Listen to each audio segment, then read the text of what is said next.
It is 6:02. Good morning, live from the 104.5 The Zone studios. I'm Justin Hawkins. Tennessee Titans head coach Brian Callahan met with the media yesterday and mentioned that they plan to activate running back Tajay Spears and open his 21-day return to play window off of IR. Spears, at the earliest, would be available to return from IR this week. Callahan was also asked if there was a simplest sense of hopelessness in the building after the 0-4 start to the season. Hopelessness? I sure hope not. I don't feel hopeless. I know that. I don't sense that from anybody that works in our building. I don't sense that from our players. You know, we're 0-4, and that doesn't feel good. No one's excited about that, but I do feel their willingness, and there's an excitement about trying to climb out of it too. Real competitors relish that challenge, and I think we got a bunch of competitors on our team and on our coaching staff and in our building that are going to fight like crazy to turn this thing.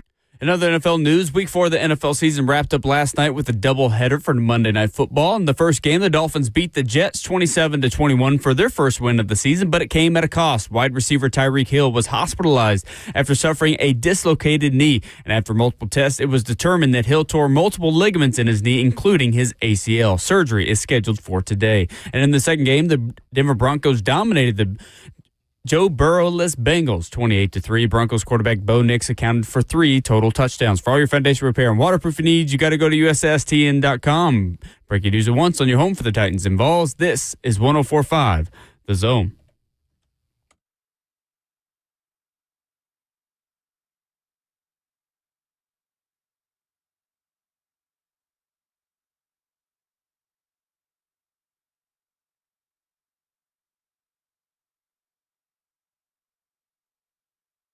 Away we go into your Tuesday morning. Welcome in to Ramon and Will, fueled by Scooters Coffee on 104.5 The Zone. Scooters Coffee is locally owned near you in Rivergate, Smyrna, Brentwood, White House, or Mount Juliet. Amazing people, amazing drinks, amazingly fast. Live for the 104.5 The Zone Circus Sports Studio. Kentucky's largest sports book can now be found at Circus Sports at Kentucky Downs. He's the 11-year NFL veteran, former Steeler, former Vol, Ramon Foster. Justin Hawkins makes the show happen.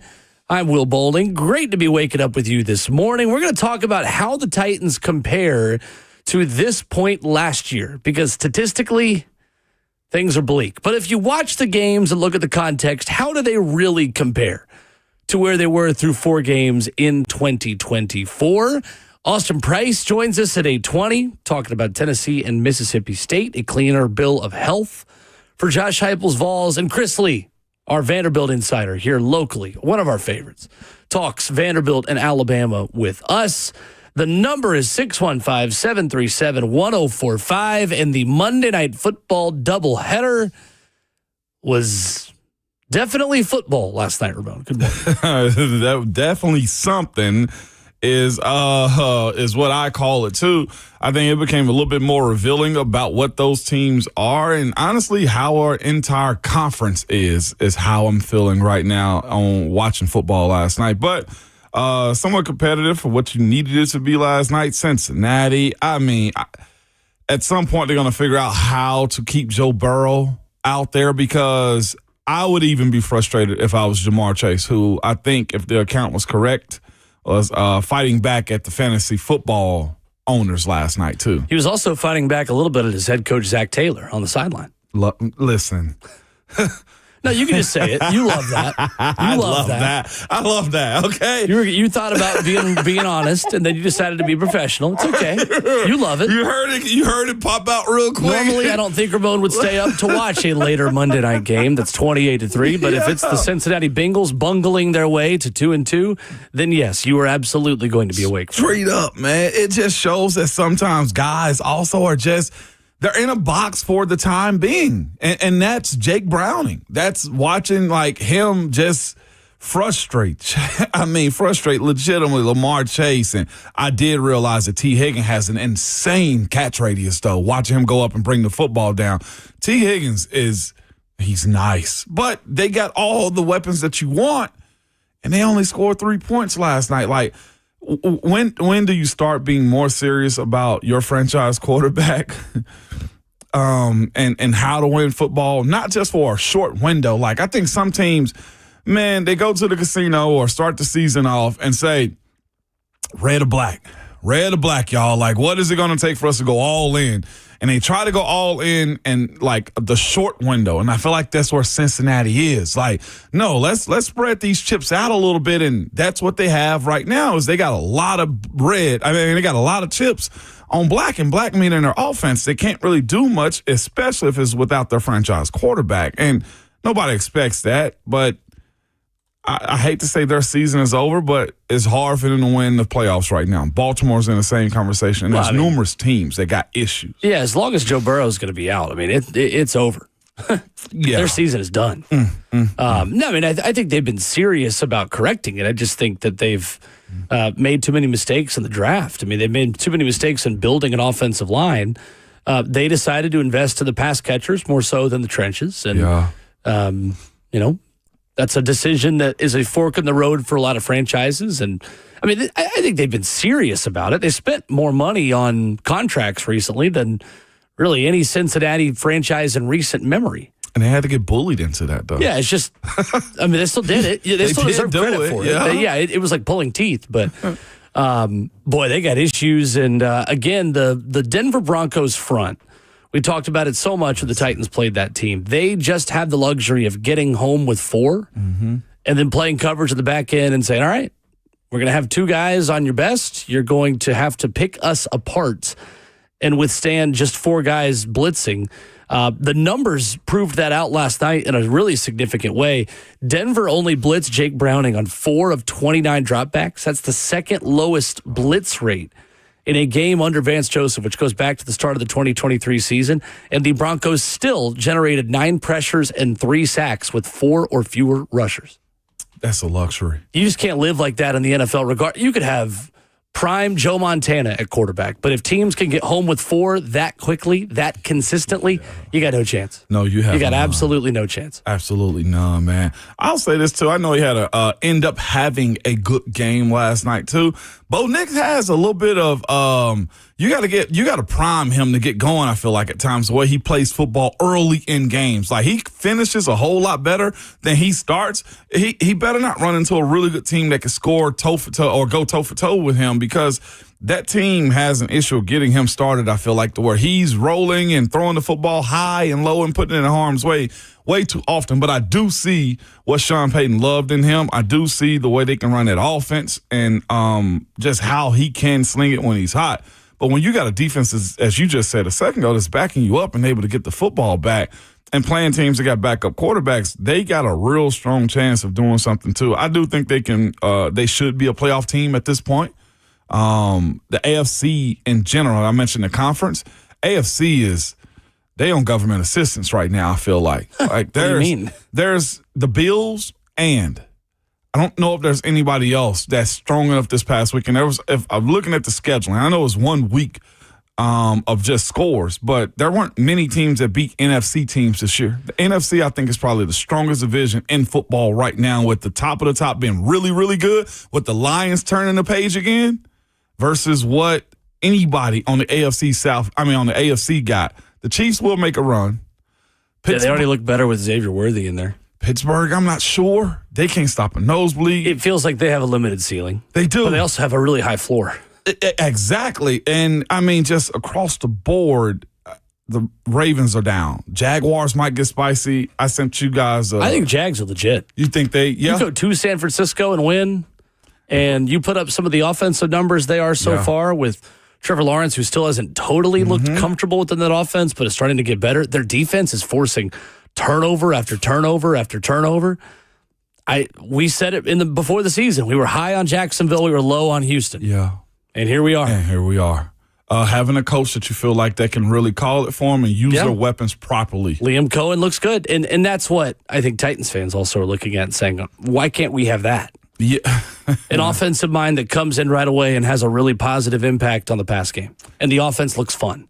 Now, they have weapons you don't have. Yeah. They have Brian Thomas Jr. and Travis Hunter and a solid run game and a rebuilt offensive line and a young, talented quarterback that has been around for a little bit. But, yeah, I think you start with those teams. And, Indy that lost because A.D. Mitchell lost them the game. We could call that out. We can just be honest about it. That A.D. Mitchell lost them a game against L.A. And when they drafted A.D. Mitchell, we said that A.D. Mitchell's going to do things like this. And he drops the ball on the 1 yard line to fumble and not get a touchdown. And then he also has a holding penalty and a 50-yard touchdown run by Jonathan Taylor. I mean, very rarely is it often that cut and dry that one player lost you a football game, but A.D. Mitchell lost them a football game. Yes, he did. Insane, man. What was crazy, I thought Joshua Joseph was about to throw the football down. He crossed the end zone, too, and he picked it up to scoop and score. Mm-hmm. But, again, clearly hit the back of the end zone before you decide to celebrate with the football, spike it, or do anything else. Those are just flagrant things, man, that you're more embarrassed by than hurt when it comes down to how you lose football games. Like, it hits the reputation almost and affects you in different ways when you have those type of dumb mistakes that happen right there.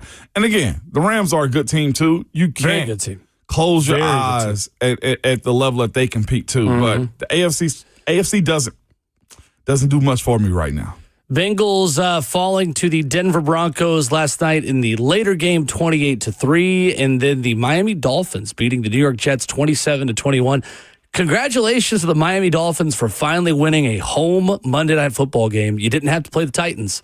So this time, you were able to get over the hump.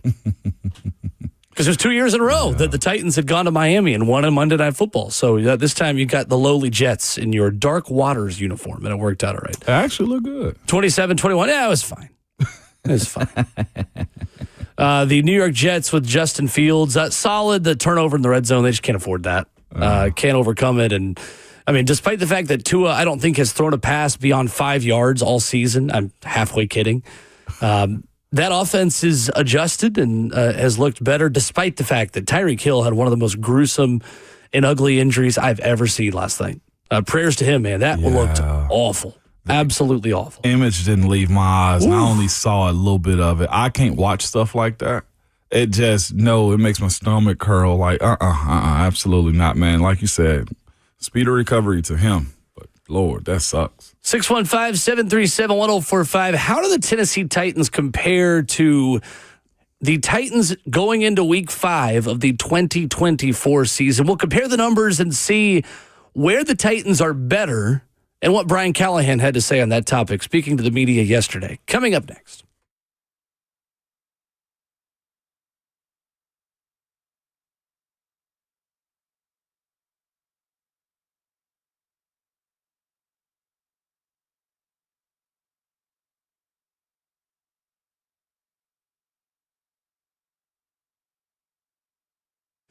Hey, do you have a plumbing issue at home, whether it is a leaky faucet, a clogged drain, or a water heater that's gone cold? The plumbing professionals at Lee Company have your back. Available 24/7 year-round. Lee Company's licensed technicians can save you time, money, and all the stresses that come with an ill-timed plumbing issue.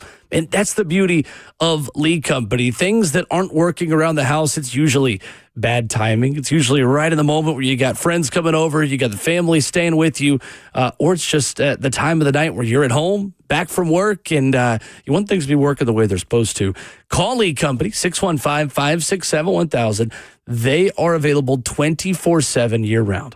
Lee Company's licensed technicians will save you time, money, and all the stresses that come with that ill-timed plumbing issue. So contact their award-winning team at leecompany.com. That's leecompany.com. Lee Company, all you need.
Ramon and Will, fueled by Scooters Coffee on a 104.5 The Zone, locally owned near you in Rivergate, Smyrna, Brentwood, White House, or Mount Juliet. He is Vol for Life and Vol Network analyst Ramon Foster.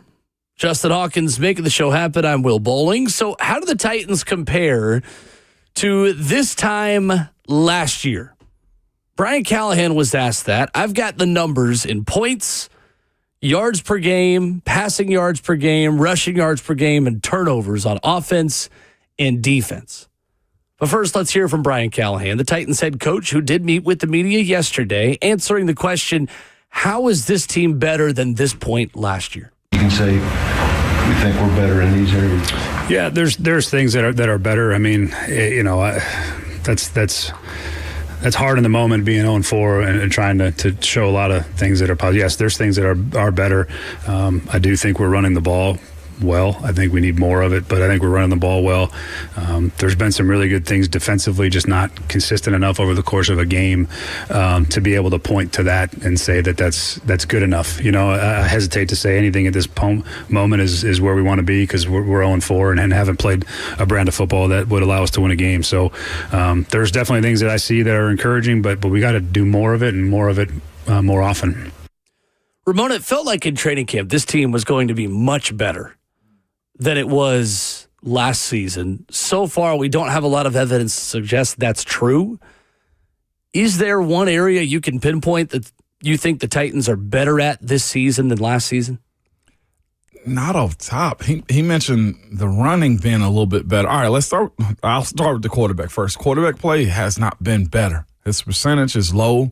They've only scored 3 touchdowns. He's only got 1 through the air, if I'm mistaken. Also, two through the air. It's only 3. Yeah, that's right.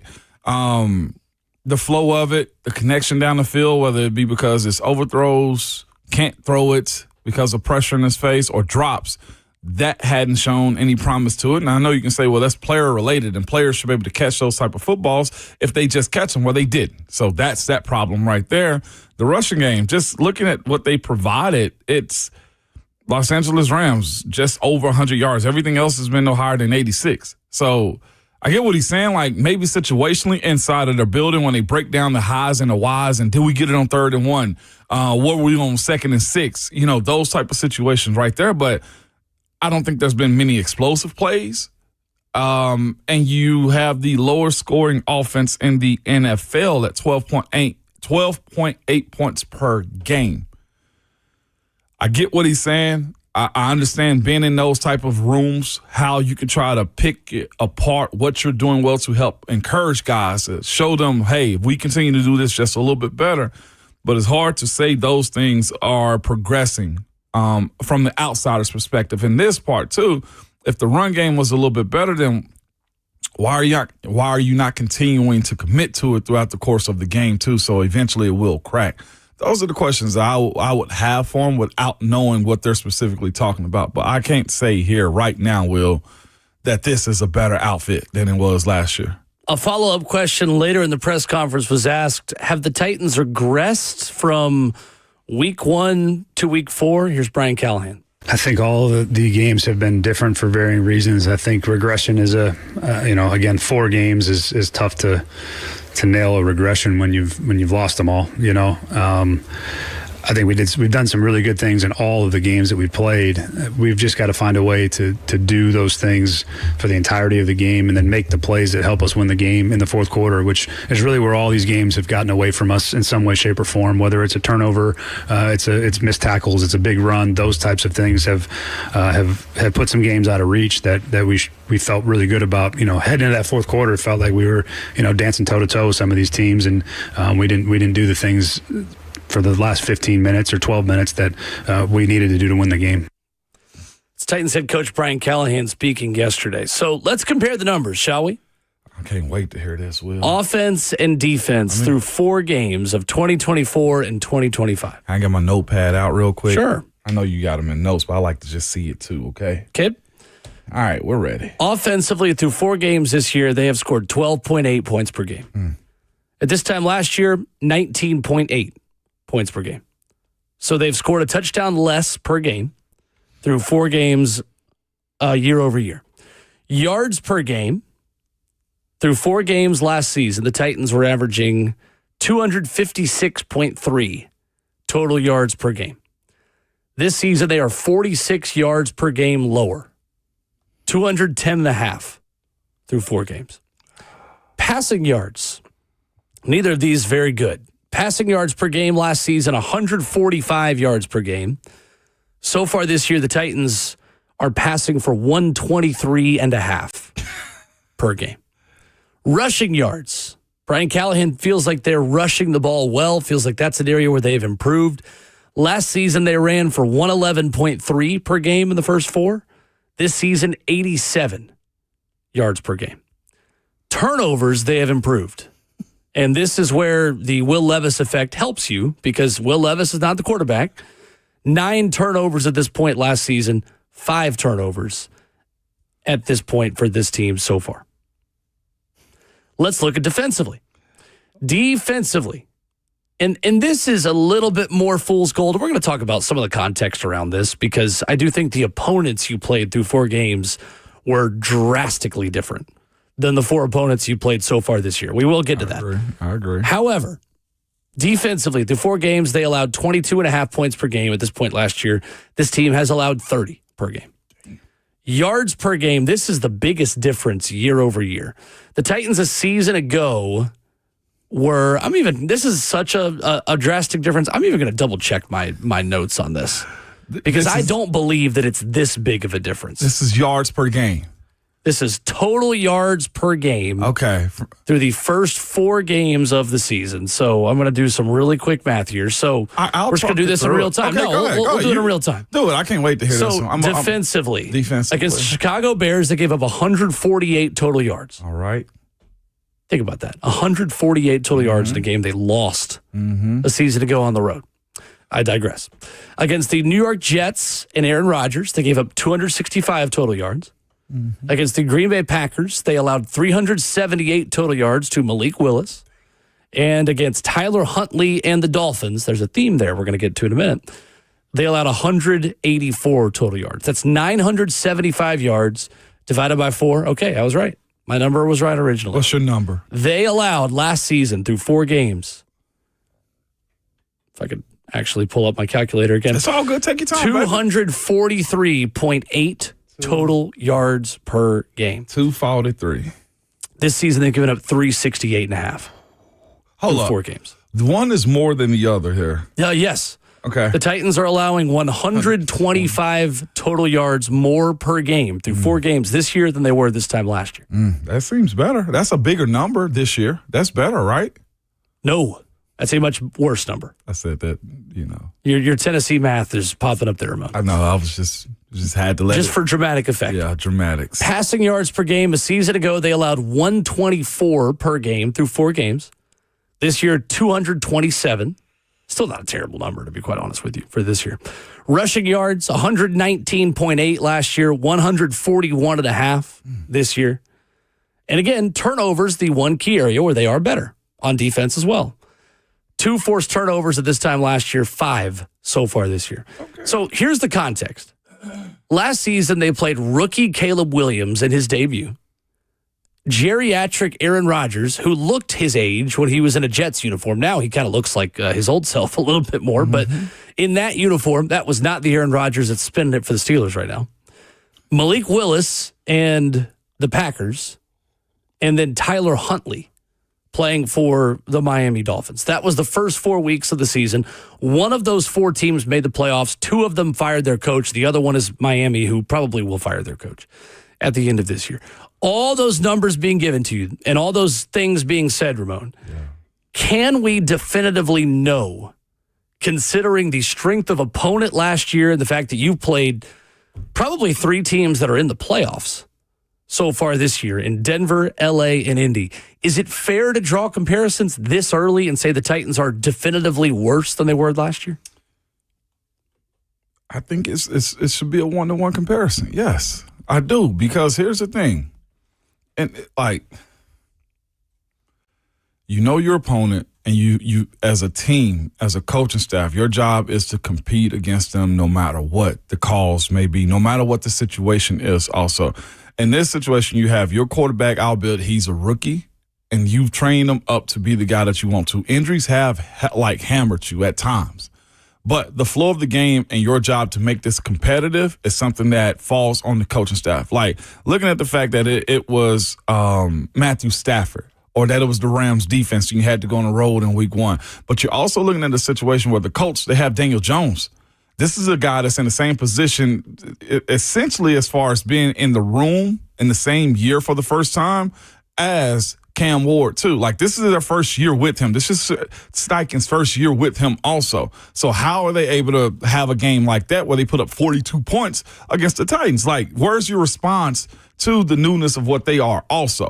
And again, if it wasn't for these 4 teams that you played against early in the season, you'd have seen them later anyhow. So it would have been the same results regardless of the fact. Like, you can't sit there and say, to me personally, that we are closer and we are better than we were last year. There are some signs of good when you give me these numbers right here, Will. Like, your opponents are what they are. And the other part of it is, one of them is a division foe and the Colts that you had to go play against. Another one has a second-year quarterback in the Denver Broncos. And I know their defense is good, but your defense played well against them too. There were opportunities to be had, and turnovers got you then, and game management. The other parts of this too, Houston. That's another division foe that they blanketed you. I'm not sure if the Titans got blanketed last year in the game. Blanketed? Or 0 points. Blanked. 2019 was the last time. That's what I'm saying. Like, in Denver against the Broncos when Marcus Mariota turned over starting quarterback duties to Ryan Tannehill. So you're telling me you there are signs, and there are signs of getting better for anybody, probably individually, but comparing last year to this year's, you did not have a game last year in the first 4 weeks where you got 0 points. You have that this year against a team that was also 0-3 at the time, too, in the Houston Texans. So I can say, yeah, the defense with the Rams was really good, and they got a Hall of Fame quarterback. I can also say the defense for the Browns was really good, and they got a potentially Hall of Fame coach because he's won a Super Bowl. These things are coming. There's no getting around the idea that you're not prepared for them or, hey, it sucks because we suck to have these type of moments. No, you know what you have. It's your job as a coaching staff to get the game plan ready so you can be competitive. Other than week 1, it hadn't been as competitive as you needed to be. Well, and I give the Houston game some credit because it was to the fourth quarter. I think the defense is around the same as it was last year. I don't think they are worse. I think they might just be kind of the same outside of having a really good pass rusher in Harold Landry. I think that's the area where they're different. I do think there are individual players in that defense that are upgrades on where they were last season. And a 4-game sample size isn't enough to spike the football and say, gosh, this team is so much worse. Because you don't have T'Vondre Sweat in the middle. You have a healthier secondary. I mean, L'Jarius Sneed was available for these first 4 games last year as well. Definitively, Cody Barton and Cedric Gray are an upgrade on what you had at linebacker with Kenneth Murray, but you also still had Ernest Jones this time last year at inside linebacker, who was here legitimately for a cup of coffee. I do think it's hard to box score scout the defense because special teams was so bad that it made the defensive statistics look better than they really were last season. And we saw that kind of be proved late in the year. The Titans were a little bit of fool's gold defensively last season. Yeah. Because when you give up the amount of kickoff returns and punt returns and interceptions and fumbles that give teams short fields, of course you're not going to statistically give up as many total yards and passing yards because teams are already in your territory. Mm-hmm. They don't have to go as far. Well, special teams has improved so much on this team this year, Ramon, that teams are actually having to go the length of the field. They're just still doing it. And they are, yeah. So you're getting to that number differently. I think it's a little lazy to just box score scout things this time of year. I think if you really watch the games, this defense is very similar to what it was a season ago, and special teams is so much better that it's giving you more of a realistic number and realistic story to tell about where this team is defensively. Yeah, and the thing is, too, like you mentioned the difference between this year and last year. You said total yards per game for the defense giving up 240 to 245. This year's 360. That's a touchdown plus really good field position right there, too, that the defense is up against in these moments. That at least is getting you to the 50-yard line to where you got to decide if you're going to back the offense up, which then struggles, which if they struggle and have to punt, then they win the field positioning game again as an opposing team. And that's what other teams are doing, too. On top of the fact, now your special teams can't even score any points for you. Like, it's that part that at least would have kept you in games. I'm not saying that Joey Sly's 6 points going into the half would have made this a better feel of what the game was competitively, because this team did still give you something when it came down to when it came down to their competitive level in the second half. The issue was, and I'm sure coaching staffs, because watching Bones Fossil say he missed it again, in your mind you're probably thinking as a play caller, as Bo Hart agreed, I got to do something that's going to get us closer to actually getting to the end zone, because now we can't even hit the 50-yarders like we were before. The mindset changes when those types of things do happen too.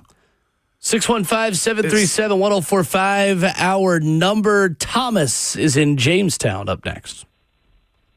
Morning, Thomas. What's up, buddy? Good morning, Will. Good morning. Morning. Morning.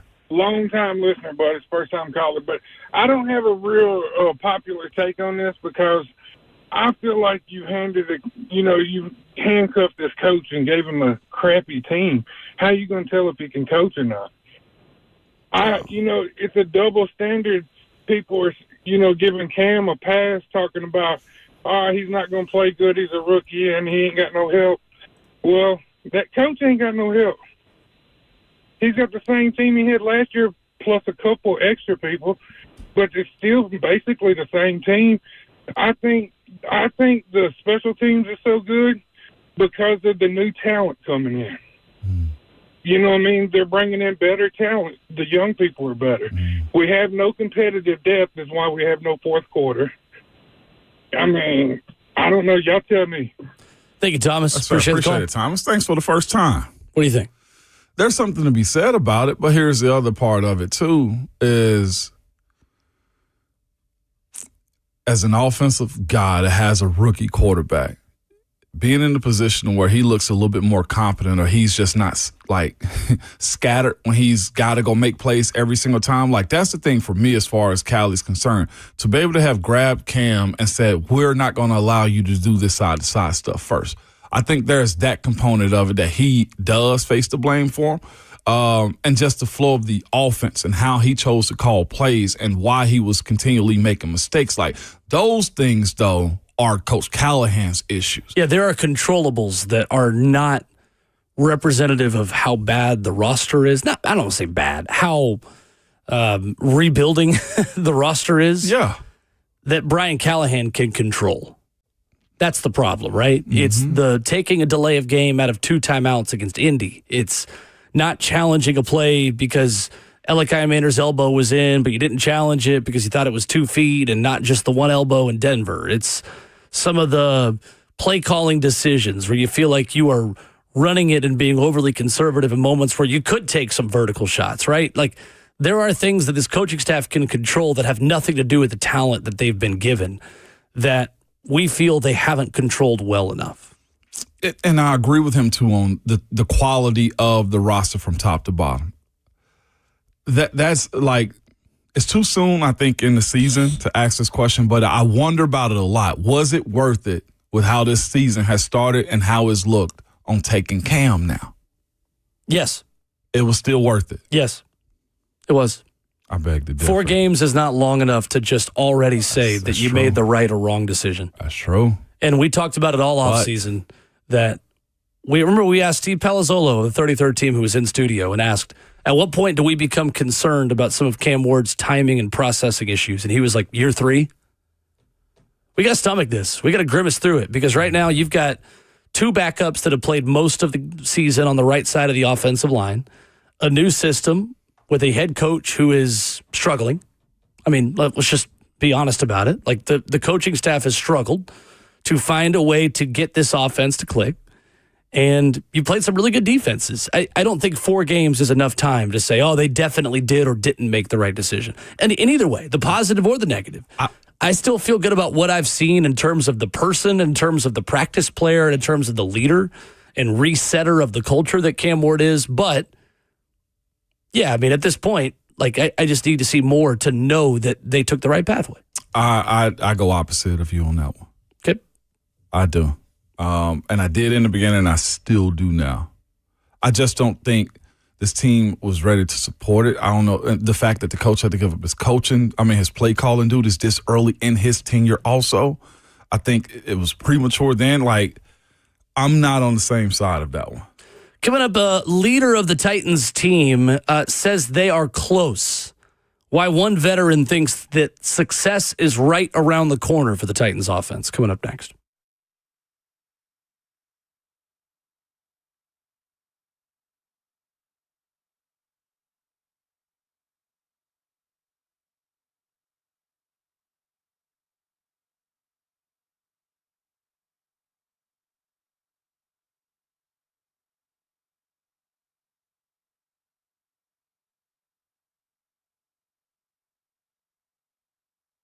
Did you know that up to 50% of the air you breathe in your home comes from your crawl space? Have you ever looked in your crawl space, though? I get it. Most of us don't even want to know what's in there, but moisture in your crawl space can create unhealthy issues that can make their way into the air you breathe every day in your home.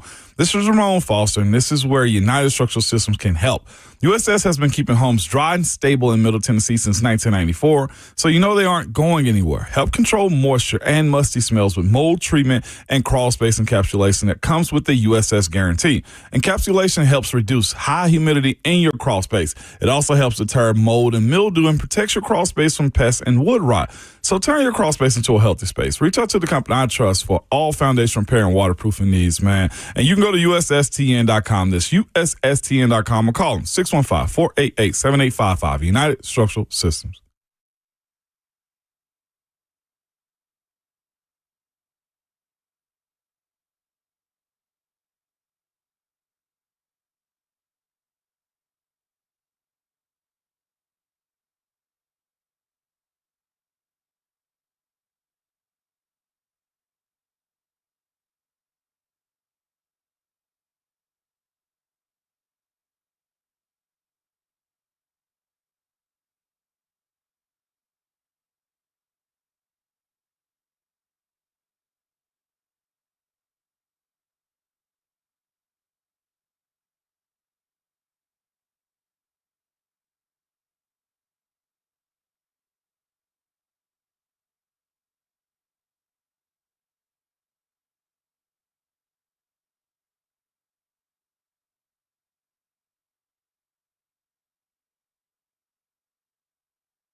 Ramon and Will, fueled by Scooters Coffee on 104.5 The Zone, is locally owned.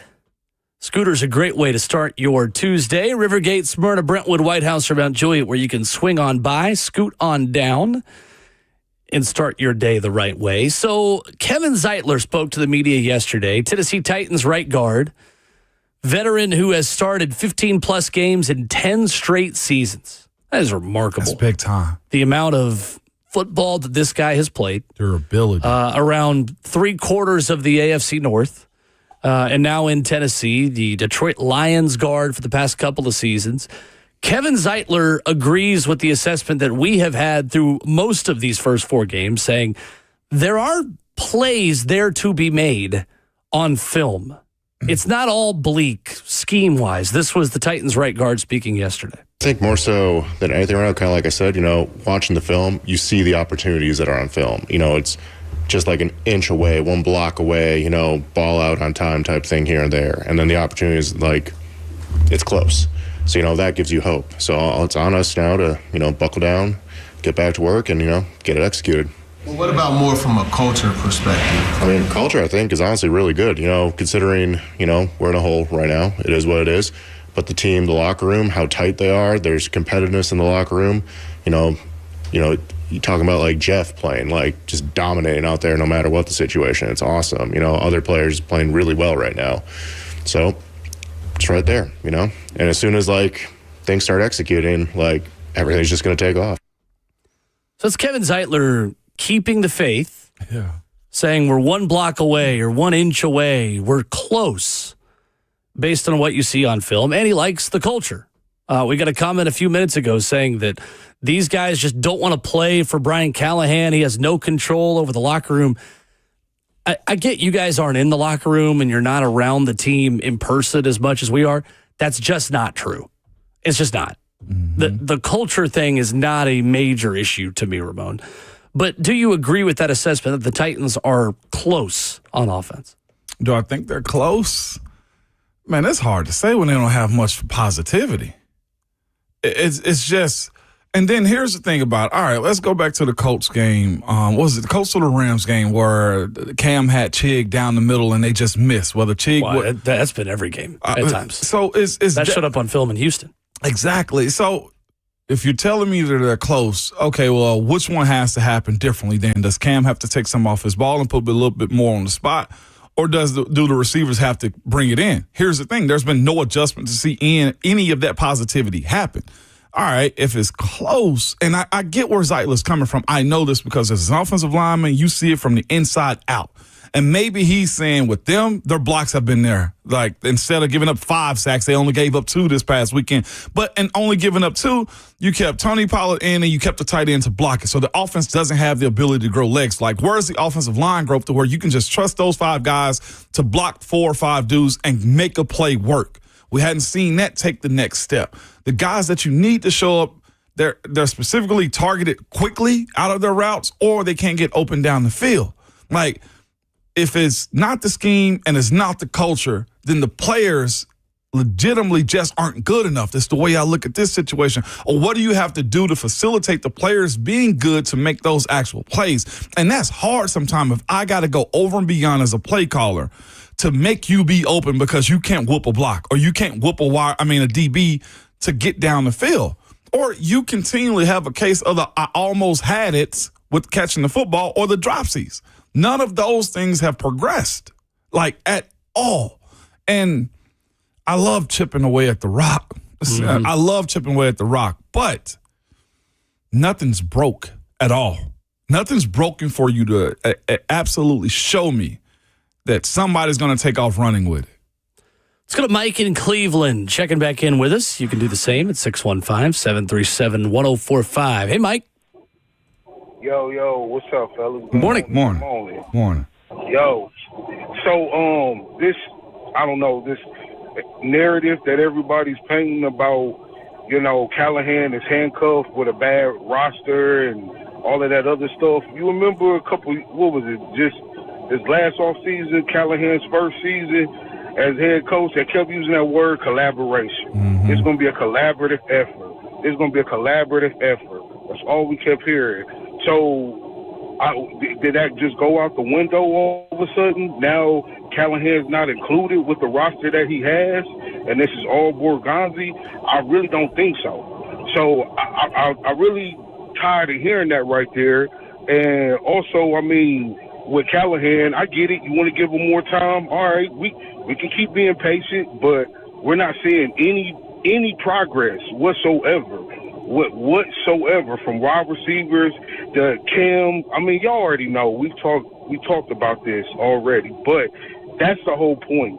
And we have a talented rookie quarterback, first round pick, who is decreasing. So that's why it's like it's just a bad story that was sold, narrative that was sold to us, and now nothing is adding up and it's showing up on the field. If it ain't culture, it's foundation, and it's very, very rocky. And they, in the offices somewhere, they need to lay down some type of real foundation and stand on it. But we're not getting that. That's all I got this morning. Peace. Thank you, Mike. Peace, Mike. I do think it's fair. I mean, at some point, there is some responsibility in the coaching staff to coach up the players that they have been given.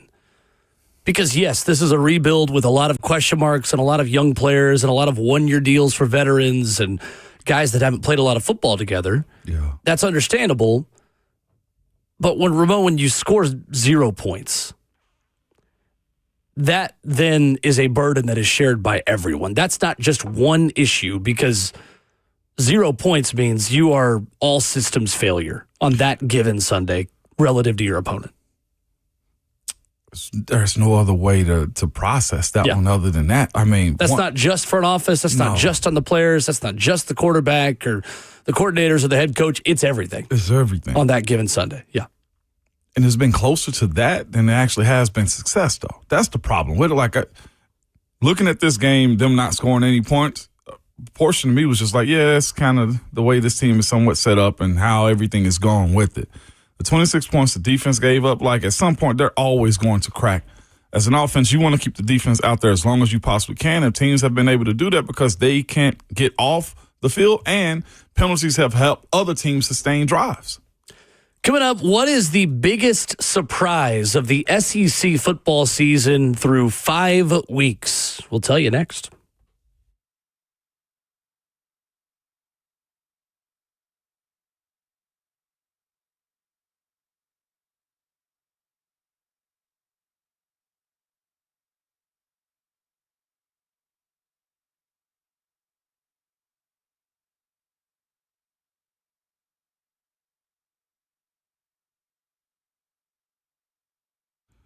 It's Ramon Foster for Hiller Plumbing, Heating, Cooling, and Electrical. Good people, it's that time of the year where you got to get that HVAC service, man. Mine just got service through Hiller themselves. They actually found a little bit of an issue. Fix it ASAP. No problem whatsoever. They had the part the next day, came through, didn't even have to come in the house, man. Those are the types of things that they would do for you, man. Also, here's the cool part about it. They didn't try to sell me something I did not need, man. The price that they told me is what I actually paid. It was zero surprises when they came up to me and showed me exactly what the cost was and the service and everything included in it. Laptop or the iPad was there, signed off on it. We were good to go. The warranties that they give you to back up the work that they do, it's just as simple with them. Their motto is happy you'll be, the service is free, and they absolutely mean it. They stand by that. It's because you have a company like Hiller that's been here for over 35 years and a family owned and operated. Their techs, man, they're just super cool, but they're professional, experienced, and trustworthy, and they're all background checked and drug screened too. Listen, to learn more about Hiller, to book with them like I do, visit their website at happyhiller.com.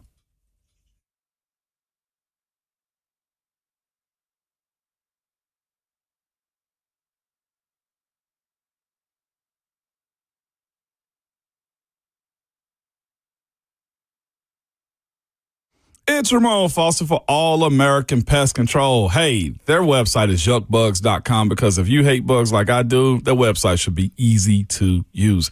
Yuckbugs.com. They're local and trusted, man. And again, they're family owned. And again, I reiterate, proudly local. They've been serving Middle Tennessee for over 60 years.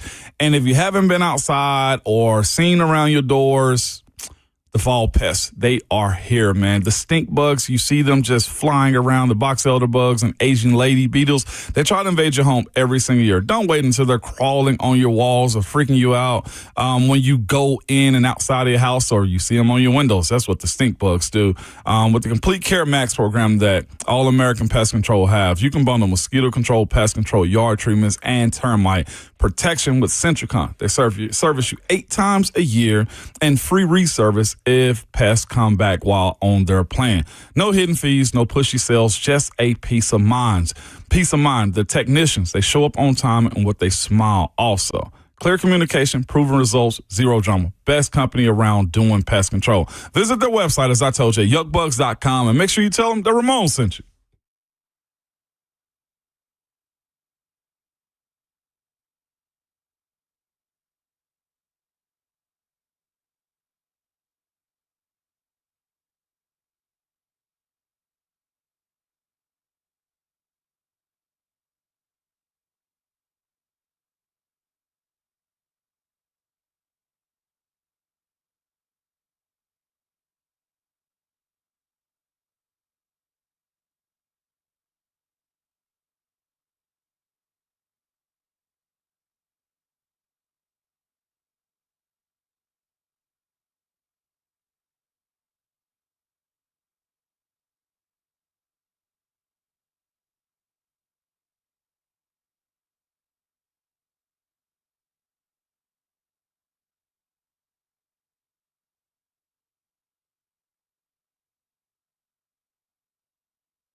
It is 7:02. Good morning, live from the 104.5 The Zone studios. I'm Justin Hawkins. Tennessee Titans head coach Brian Callahan talked with the media yesterday and mentioned that they plan to activate running back Tajay Spears and open his 21-day return-to-play window off of IR. Spears, at the earliest, would be available to return this week. Callahan was also asked if there is a sense of hopelessness in the building after their 0-4 start to the year. Hopelessness? I sure hope not. I don't feel hopeless. I know that. I don't sense that from anybody that works in our building. I don't sense that from our players. You know, we're 0-4, and that doesn't feel good. No one's excited about that, but I do feel their willingness, and there's an excitement about trying to climb out of it too. Real competitors relish that challenge, and I think we got a bunch of competitors on our team and on our coaching staff and in our building that are going to fight like crazy to turn this thing.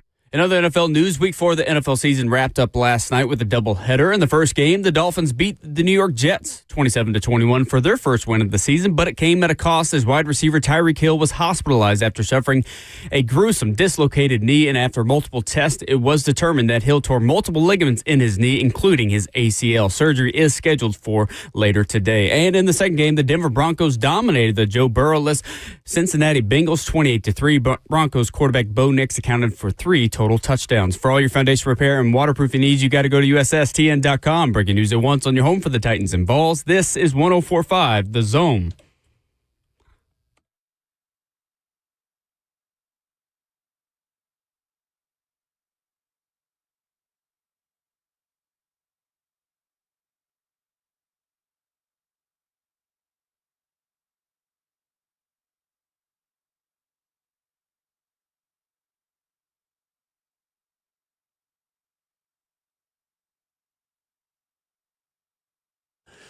Seven a.m. hour 2, getting started on a Tuesday morning. Ramon and Will, hope your morning is off to an excellent start. You can make it a little bit more excellent by swinging by Scooter's Coffee, scooting on down to Rivergate, Smyrna, Brentwood, White House, or Mount Juliet. Whether you like the flavored blend of coffee beans that don't need cream, don't need syrup, it's still pretty healthy for you, but it's going to taste like caramel or French vanilla or snickerdoodle.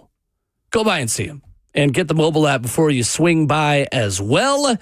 You can save a couple bucks on that first mobile order. He's Ramon Foster. I'm Will Bowling. Coming up in 15 minutes, Brian Callahan says there's one player playing at a level that he has not seen much in his career. Should you trade him? We'll talk about it coming up here in just about 15 minutes. But Ramon, for you, through 5 weeks of the SEC football season, what has surprised you the most in the Southeastern Conference this year? What surprised me the most? The questions about the teams at the top. I think LSU having question marks where they got beat by Ole Miss. Is Georgia actually pretty good, or does Alabama have their number? Are we going to see another situation in which Alabama drops a game the way they did against Florida State? And Texas, where are you? Somebody come knock. Like, that's where I am with them, too. So and the fact that there's no elite team. No elite team. Yeah. And the ones that we thought, and there's so many other storylines. I heard 3HL a little bit yesterday speaking about, nobody speaks about Texas A&M. You know, like, there's a lot of this going on. And the teams that I thought were going to just take the league by storm, well, I'll say I thought 2 more would be in the mix. And you know who they are, Florida and South Carolina. They're a dud city right now. No elite team is showing up at this point. But I don't know if we're getting that even in the Big Ten.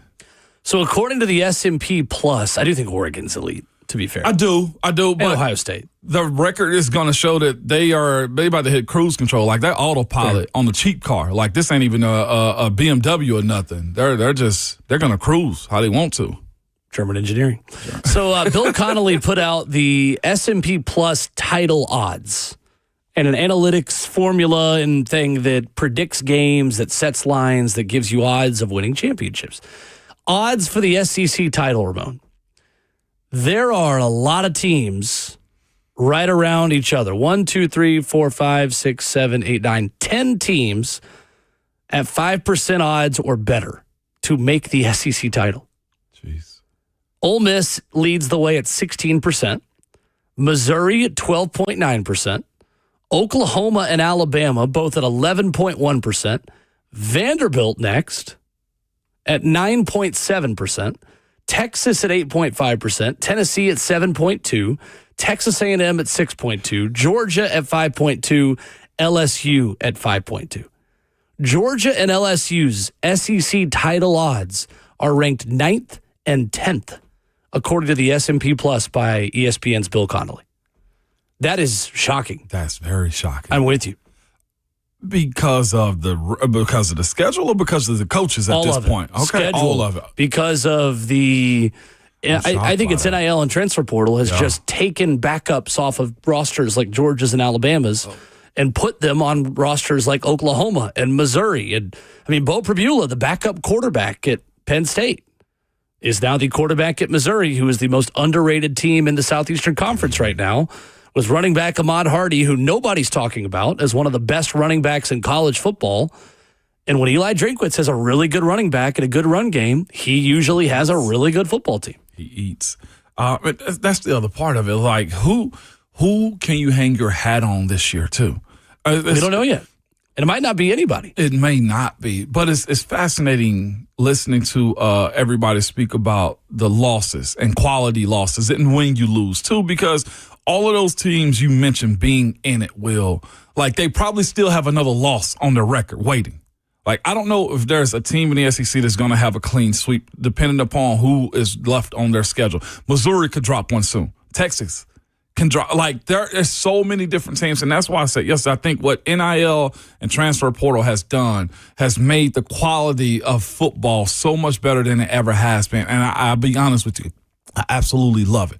On any weekend, any team can lose. And not just that part of it, you still stay alive with how the college football playoffs are at this point. And that's the world, to be quite honest with you, I'd much rather live in, too. Because to lose one game or lose two games and you feel like the season is over with, that sucks. Having been a part of that where, especially in like the BCS era, to where the computer would generate a lot of what happened because of losses and stuff like that. Like, it sucked knowing that, yeah, we're probably just going to the Cotton Bowl. Well, respectfully, the Cotton Bowl. Or, hey, we're going to the Outback Bowl.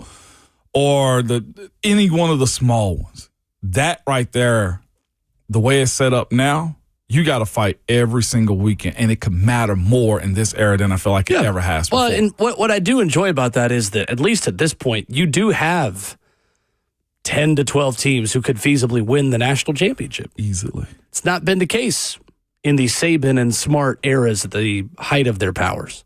And name, image, and likeness and transfer portal took that away from them. The ability to stockpile 5-stars that were waiting stage right and left for their chance at center stage, while future NFL players like Jalen Waddle and, I mean, just the Alabama wide receiver position under Nick Saban at the end of his tenure is the best example of how you go from Jalen Waddles and Devontae Smiths and Amari Coopers and Julio Jones, and I'm combining two very different eras, but still the point remains that, like, you could go stick Jalen Waddle on the side and say, all right, wait your turn. Yeah. Be ready. We're going to call it. Oh, all right. Now a crop of NFL receivers graduated. All right, come on down, bud. Here you go.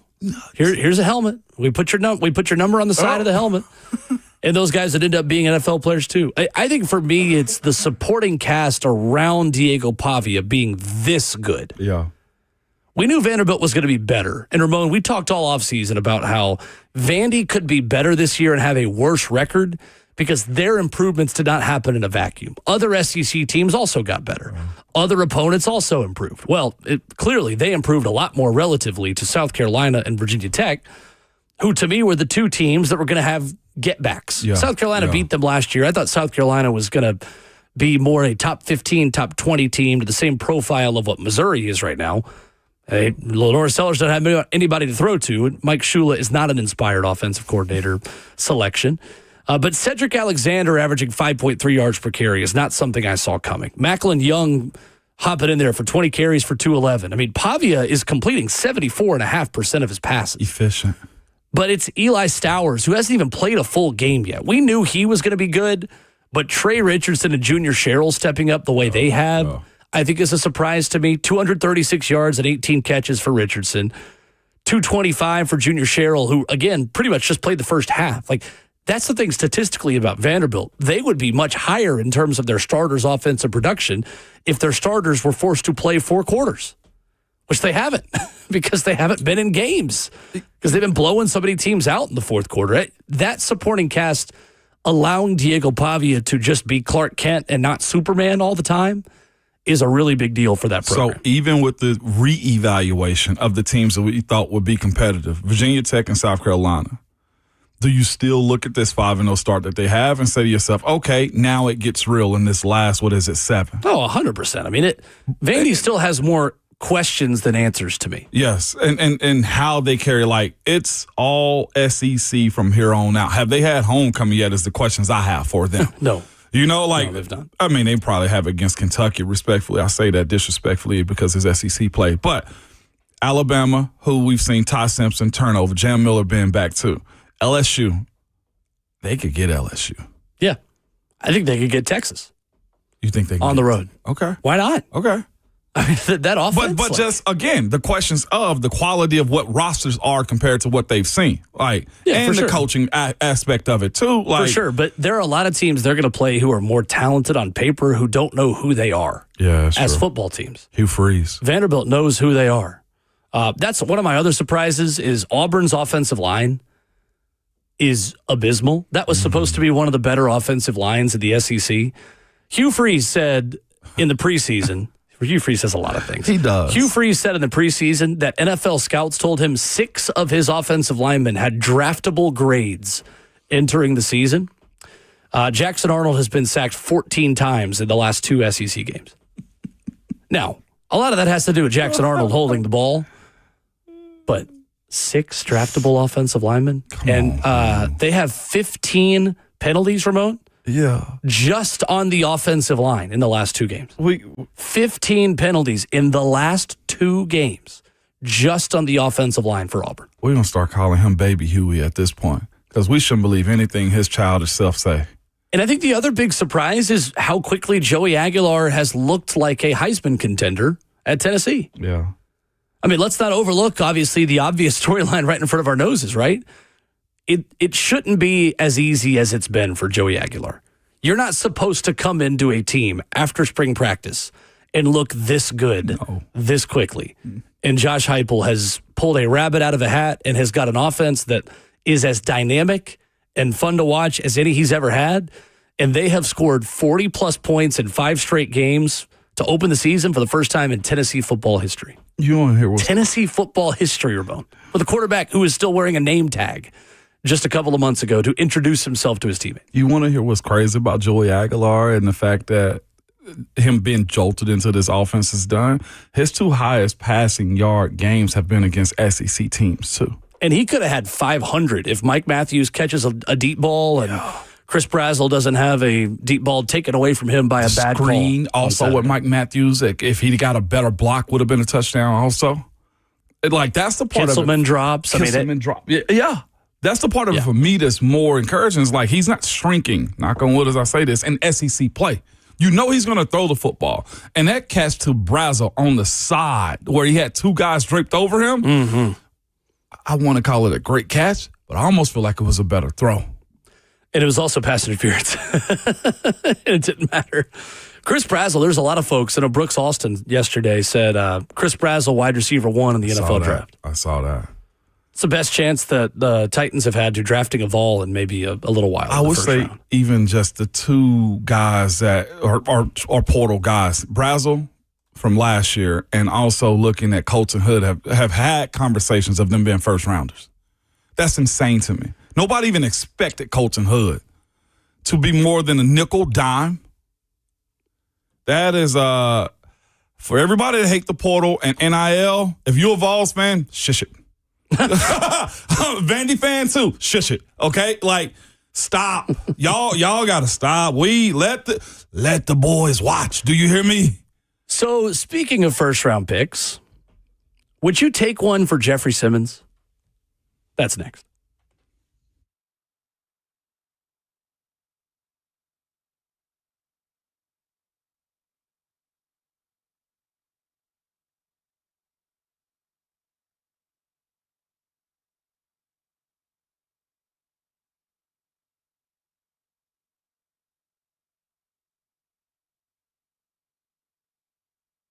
Synergex and Low T Center are the original MVPs of testosterone replacement therapy. Yes, testosterone replacement therapy, y'all. They have been changing the lives of men and women across the country for over a decade since starting. A lot of other players have entered the field, but Synergex and Low T Center, they are the pros with providing you with the most medically driven, results-focused, and winning approach to restoring the quality of patient lives through hormone care. Just talk to one of their patients, and they will tell you that TRT with Synergex and Low T Center has significantly changed their lives. So don't wait, man. Get into a center to get your testing done. And again, you can get your full labs done at Low T Center, too. I always tell you, we always look at the outside of the way we look and how we're perceived, but the inside needs some care and maintenance, too, man. And this is where they can fix you. You can have tiredness, low energy, mood swings, all because of Low T. Ladies, there's also a replacement for you also at Low T Center. They have a long history of helping women find hormonal balance that brings back the balance that you want in your lives. Listen to me. You can wait as long as you want to, but I'm telling you right now, go ahead and get into a center and restore the energy like a pro and get on with the rest of your life. Book your appointment now at trtmvp.com. That's trtmvp.com. And make sure you tell them that Ramon sent you.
Tuesday morning continues on Ramon and Will, fueled by Scooter's Coffee. And at 10 a.m. every morning, you can get us wherever you download podcasts.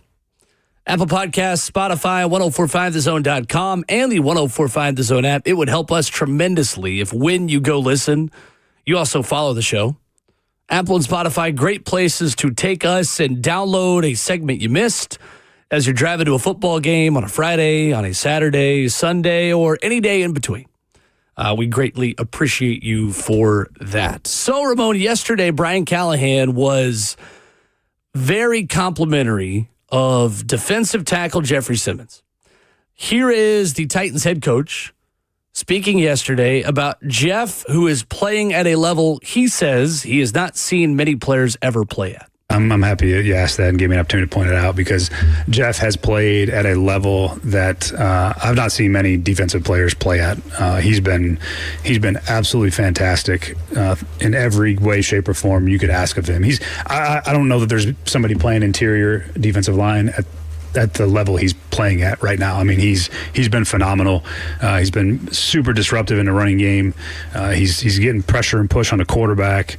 And then I think what the area that I'm probably the most proud of him and excited for him is his leadership and how he carries himself and talks to the team. And that area of his professional growth has been incredible.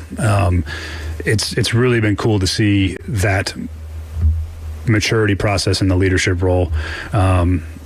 It's cool. It really is. And he's backing it up with how he plays. And I point him out all the time because, you got a team of guys that can play like Jeff plays. Now, Jeff's also supremely talented.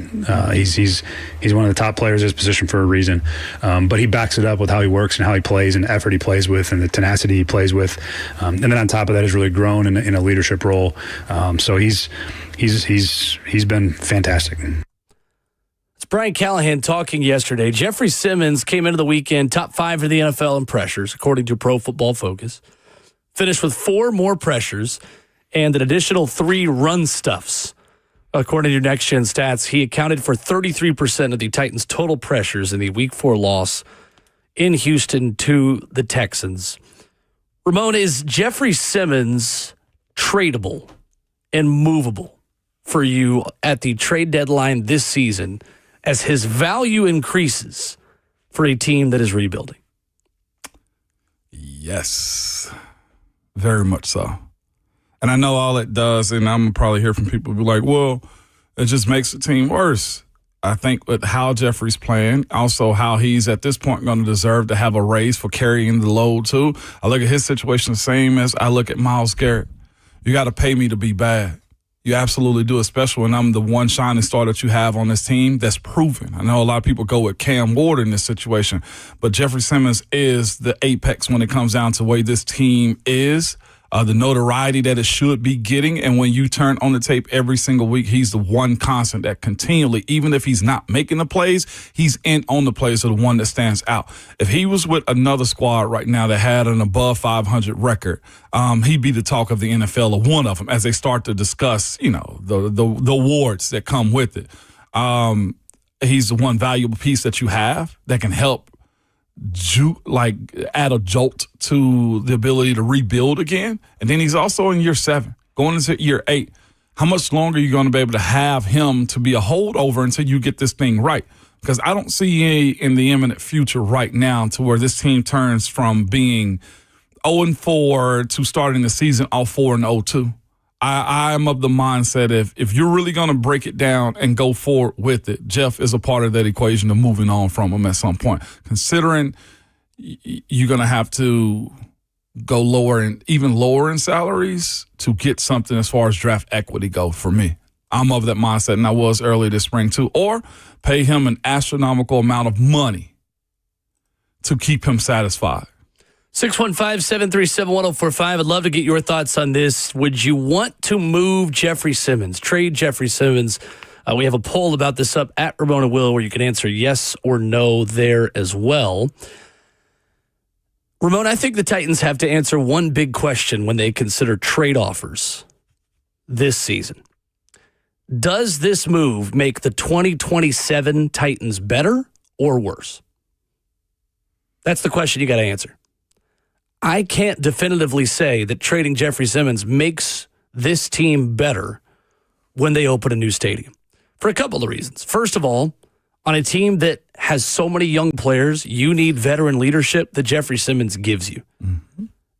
I know the penalties are frustrating. I know Jeff runs a little hot. Good. Mm-hmm. You need a little bit of that. Every team has a player that pushes that line and walks that line a little bit, and that is totally all right with me. I think Jeffrey Simmons sets that kind of culture that's important. Secondly, I think Jeff has adapted his game to fit the new vision of the Mike Borgonzi Titans better than anybody else in this team. The way that he has slimmed down, the way that he has remade himself, the way that he has been motivated to adapt going into year 7 is the perfect example of the kind of teammate and the kind of football player that this organization wants more of moving forward. A little bit slimmer, leaner, but still powerful to where you're not giving anything up, but you are more healthy for 17 games because of the way you have reshaped and remade yourself as a football player. So I think that's the second reason. But most of all, Ramon, I don't know it's a slam dunk that you are better with an extra early day 2 or first round pick, because Jeffrey Simmons isn't showing signs of slowing down. That if you look at who you would draft in his place, you are creating a big need on a defense that needs proven good players that you're not guaranteed to fill with the draft capital you're going to get in return. I think it's too big of a risk. I think this team desperately needs elite, really good football players that giving up the best one that you have just for the chance to draft a younger one is nowhere close to a slam dunk for me. I understand that, but there's also the player side that plays a part in this too. There's a side that, hey, at some point, he's going to see that door closing, being more closed than it is open in his career. And there's an element that he will want to get out also. Like the support that he needs. And I know it's in the form of T'Vondre Sweat, and he's not available to him right now. But there's a lot that goes into having a player feel like that the team is actually building up and trying to support him too. That's why I'm also saying, like, with the new agency that he's signed with, who is he with right now? He's not with the D. Roselle guy. No, he's with a bigger agency. CAA, maybe. Like it gets louder, I feel like, for him to want something more. And how long do you lay around with him with the value that he has and has created more of before you as a franchise say, well, we got to move forward too? To me, I feel like this is Derek 2.0. Now, I know Baltimore is not benefiting from it. I know there's a lot of Titans fans that are happy that Baltimore is not benefiting from this also with how their season has gone so far. But when you are in a position to try to get more, and that's the thing that I feel like why this team isn't competitive. It's not the fact that Jeff is a superstar and you take one away and you have none. It's the fact that if you do get, and I don't think the Titans get a one for him at this point. I just don't. 7 years with the contract that you got to have, there's a sacrifice given. See, I go 2 to 4 for him. The only way I trade Jeffrey Simmons is if I get a first-round pick. Well, if that's the case, he's not getting traded. I don't see you getting a one. I don't see you getting a one in this situation. If it's not a one, then I walk, because for the most elite player on my team, who I think the coaching staff feels like is playing, and a lot of people, I mean, I'm seeing film guys on Twitter saying Jeffrey Simmons is legitimately playing. The production isn't there. What he's doing is on a defensive player of the year level. He reminds me of Fletcher Cox now. Yeah, that's a first-round pick then. It just is. With the contract that has to be given. Todd France is his new agent of Athletes First. And Todd is a go-getter. Athletes First is Here's the thing, though. They're a market controller. Okay, but the Titans can afford to pay him. They can. That's the other thing. I would rather overpay one of my guys than go in free agency and spend a ton of money on someone I don't know who hasn't been here. Mm-hmm. Like, that's the shift I think the Titans are going to have to start making while Cam Ward is in a rookie contract. You want to overpay Jeffrey Simmons? Fine. He's earned it. I would love to overpay Jeffrey Simmons because that's more of a known, proven commodity who gives a crap, who's a leader in the locker room, who's been here, who's a culture builder, who's in the community, who the defense is built around. If I'm overpaying anybody, I'm overpaying Jeffrey freaking Simmons. I ride with you there. And that's been the conversation. But again, you have to throw in the player side of it too. Like, how much is it going? And I know the money isn't going to be a problem for this Titans team to pay because nobody else is getting a bag at all other than Amani. How much are you willing to give him to satisfy him? Myles Garrett forced the Cleveland Browns to give him 40. Now, Jeff's not going to be in the 40 conversation, but he's going to be closer to 30 now. Okay. I mean, look, I am willing to pay the bad team tax for Jeffrey Simmons. They have the most cap space in the league next season.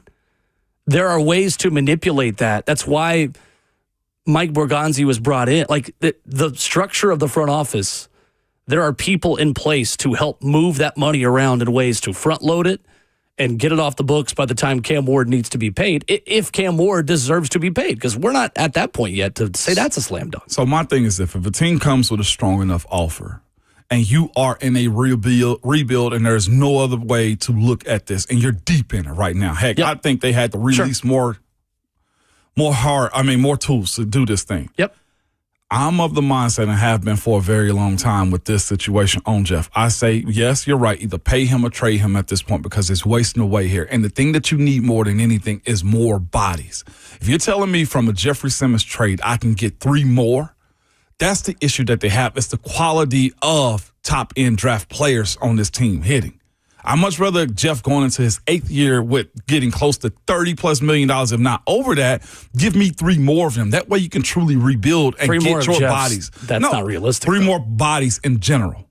I'd much rather run that risk of saying this is how we're going to rebuild this team here because, again, we speak about what is a new Tennessee Titan, and you don't know that. So if you trust what Callahan is, if he doesn't get fired, or you bring in Mike McCarthy or whoever else, like the idea that you got to grow this team into more youth, more youngness, more of a Titan standard. I'd much rather trade away Jeffrey Simmons and rebuild through the draft than trying to play this free agency game every single year. That's the issue that I have with saying, no, hold on to him because we love him and he's the best thing that you have here. Sometimes to rebuild it up through the draft and trading him away is a whole lot better than saying, yes, but we got him. But we got him is what you had with Derrick Henry. And it got you nothing. Do we know that's the best move, though, looking back now in hindsight? Looking back at Derrick Henry? What's that? Just letting him go? Not trying to re-sign Derrick Henry? Do we know that was the right decision? Do we know? With how good he's still been? Well, and that's my point. Like, that's the other part of it. Either you, to your point, pay him or trade him. The conversation of getting something for him was the biggest denominator in this. And as it stands right now, you got nothing. And Derek is somewhat, before Lamar got hurt, making them a better team. You have nobody here of quality that is helping this team be better because you let Derek roll and you got nothing. That's a good point, Ramon, because you got to look at, you don't want to find yourself in another A.J. Brown situation. You trade a first-round pick, you draft Traylon to replace him, and look what happened. You don't want to find yourself in another one, and you don't want to let Jeffrey Simmons walk or get traded for a first-round pick just to draft his replacement, and it doesn't work out. You have Jeffrey Simmons here. Don't go find another one. You know, the issue you have with Traylon is you expected him to be exactly like AJ. So what's going to change here if you draft a Jeffrey Simmons type guy or multiple I'm not guys? saying the type guy. I'm saying for Jeffrey Simmons trade away, you get the ability to get more players in general. If you get a 2 or 3rd round pick for Jeff, you have the ability now to what Chad Brinker has said, the more hits he get at plate, the better he feels about his team building it up. You would need to get a 2 and a 3. I'll take a 2 and a 3 to easily. start the conversation. Absolutely. The other thing, too, about that, Ramon, is if I think I trusted T'Vondre Sweat more, I'd be more willing to have the conversation. T'Vondre Sweat's lack of availability this season is concerning enough to also increase Jeffrey Simmons' value.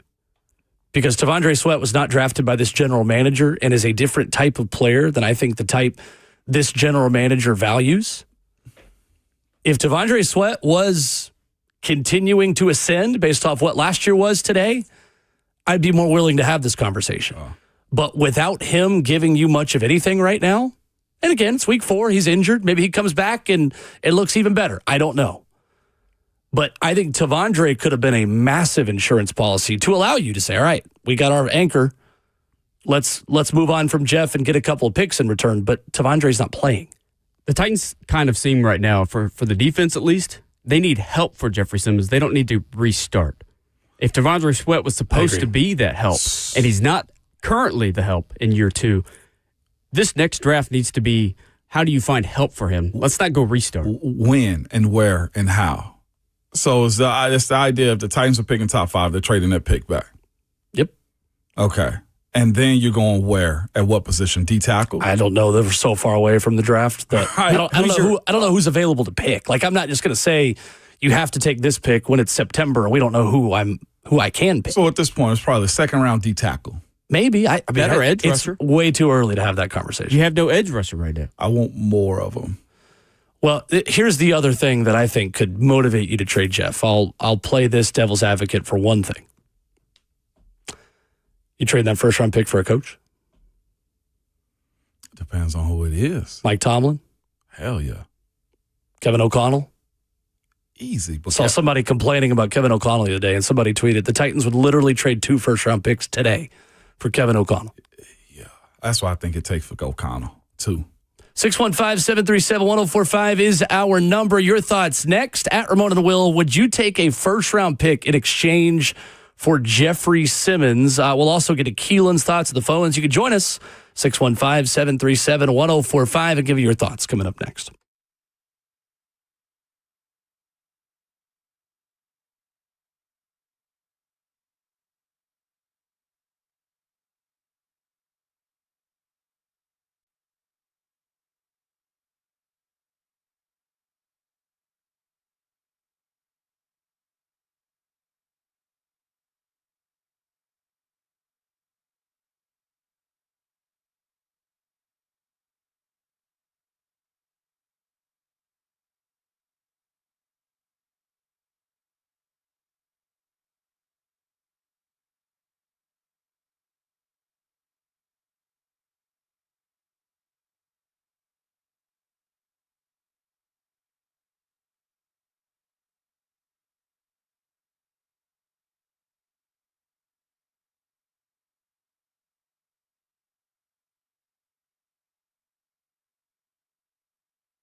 Ramon and Will at 104.5 The Zone, fueled by Scooters Coffee, wrapping up the first half of your Tuesday morning. VolQuest's Austin Price at 8:20. Chris Lee talks Vandy and Alabama at 9:20 with us. We asked before the break, is Jeffrey Simmons movable, tradable, the biggest, the largest defensive tackle the Tennessee Titans have? Let's go to Keelan on the phones with his thoughts this morning. What's up, Keelan? Good morning, Will. Good morning, Ramon. Good morning. How y'all doing? Good, Keelan.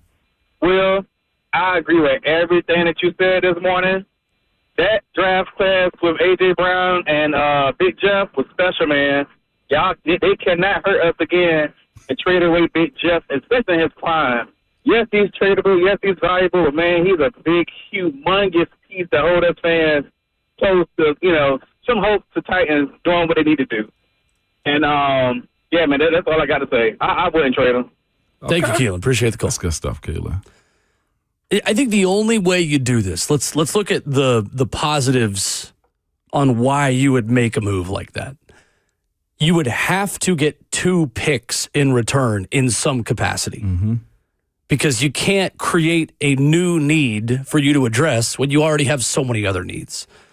So if you're trading Jeffrey Simmons, you have to have the ability to replace him in the draft with a younger player that's not going to be as good, but with a younger player and then also address something else.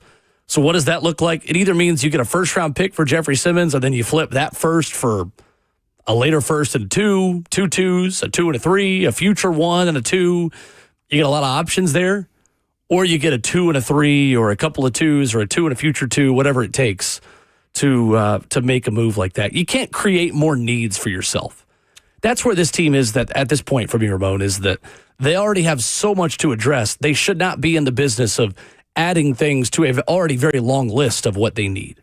What changes this is if a desperate team. I was hearing somebody have the conversation about how strong or weak the AFC side is. And when you look at it, you say, okay, it's the Bills, Chargers make a run, and Chiefs. I'm not sure how much I believe in Denver. If the Bills are in a situation where they're trying to really shore up their defense and they're in the window and everybody that they need is locked in, everybody that they want, they got.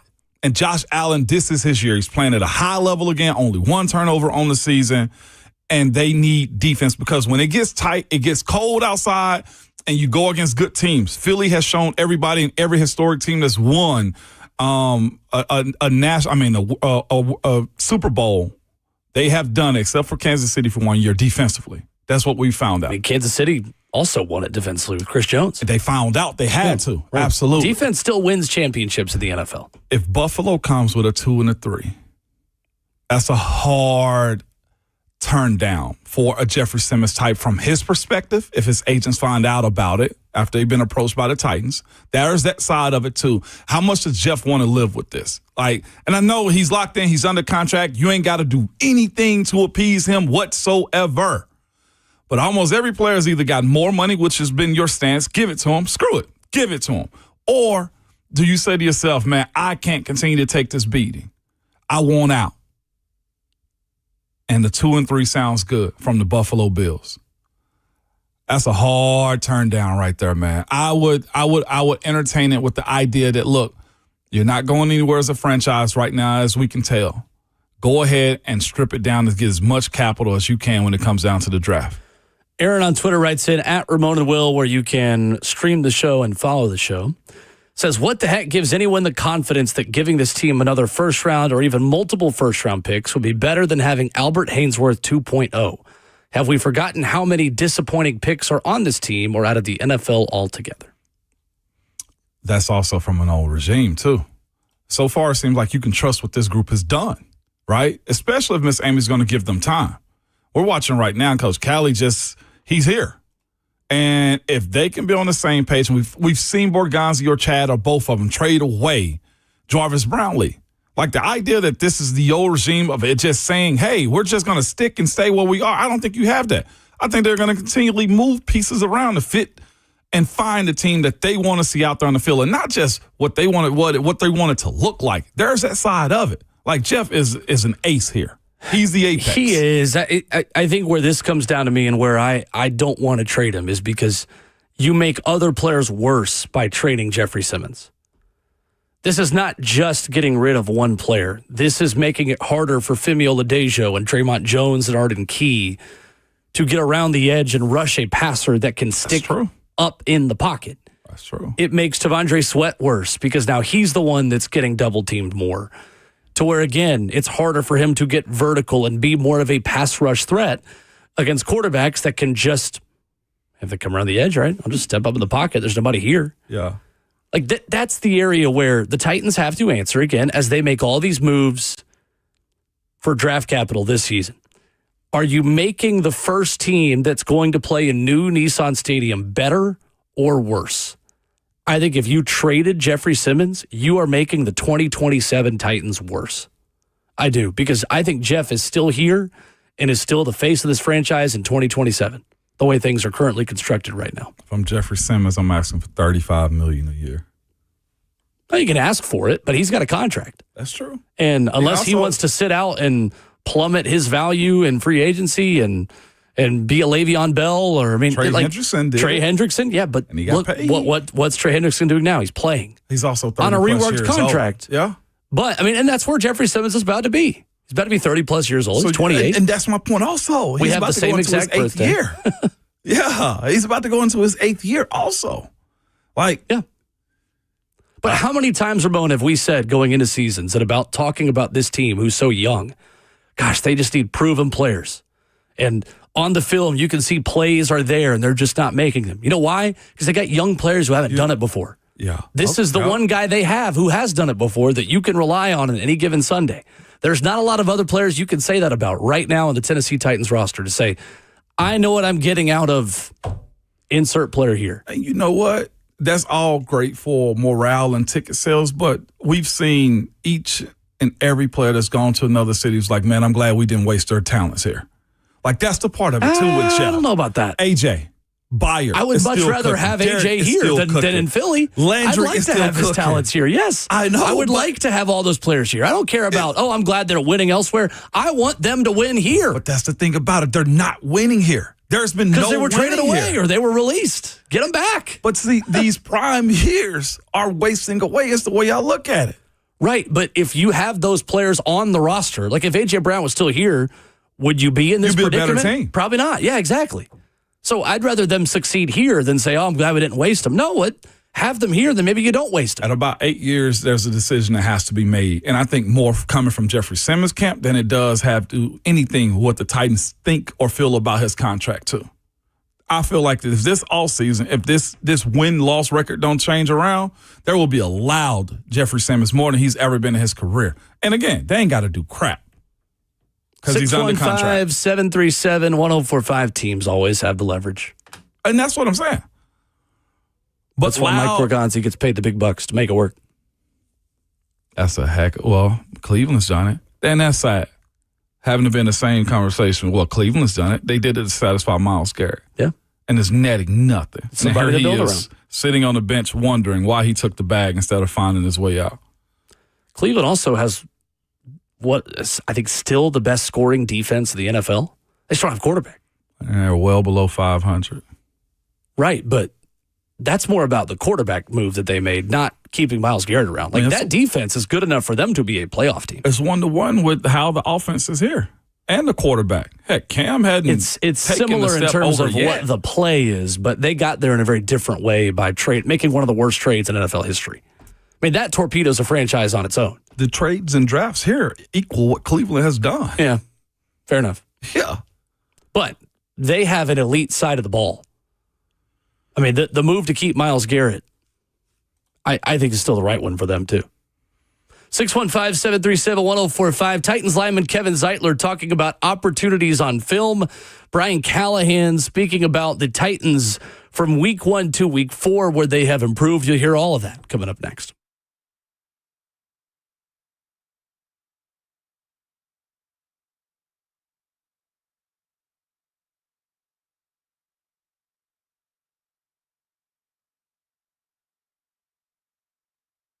Nashville is a hot city. Maybe you're thinking about upgrading neighborhoods. You've been thinking about that one spot in Music City you have always wanted to be in, but you didn't know where to start. Well, Bernie Gallerani is where you start. He's not that big national agent that doesn't know you, your neighborhood, your goals.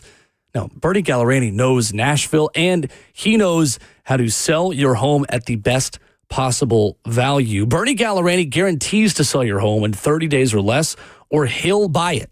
Yeah, there's no risk to you.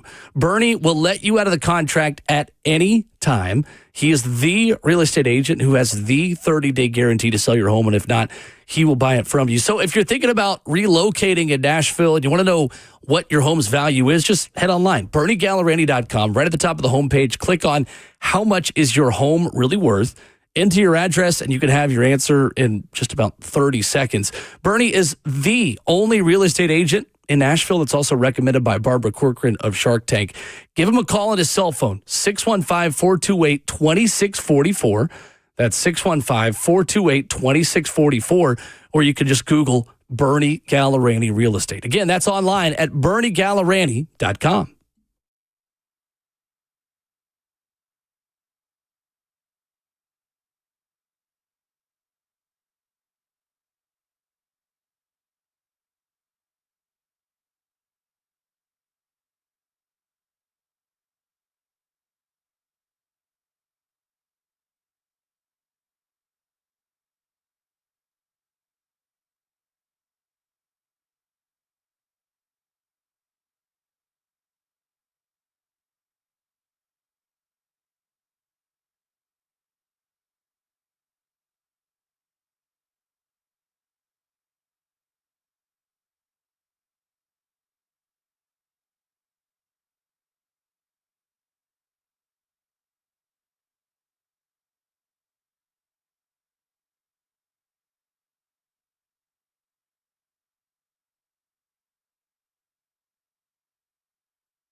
It is 8:02. Good morning, live from the 104.5 The Zone studios. I'm Justin Hawkins. Tennessee Titans head coach Brian Callahan met with the media yesterday and mentioned that they plan to activate running back Tajay Spears and open his 21-day return to play window from injured reserve. Spears at the earliest would be available to return from IR this week. Callahan also talked about defensive tackle Jeffrey Simmons and had some high praise with his start to the season. Jeff has played at a level that I've not seen many defensive players play at. He's been absolutely fantastic in every way, shape, or form you could ask of him. I don't know that there's somebody playing interior defensive line at the level he's playing at right now. I mean, he's been phenomenal. Simmons has 2 sacks, 4 tackles for loss, and 8 pressures through 4 games of play. In other NFL news, Dolphins wide receiver Tyreek Hill was hospitalized last night after suffering a dislocated knee in their 27-21 win over the New York Jets last night. And after multiple tests, it was determined that Hill has torn multiple ligaments in his knee, including his ACL. Surgery is scheduled for today, and per NFL Network insider Tom Pelissero this morning, his status for 2026 could be in question, as well as missing the rest of this season. For all your foundation repair and waterproofing needs, you've got to go to USSTN.com. Breaking news at once on your home for the Titans and Vols. This is 104.5 The Zone.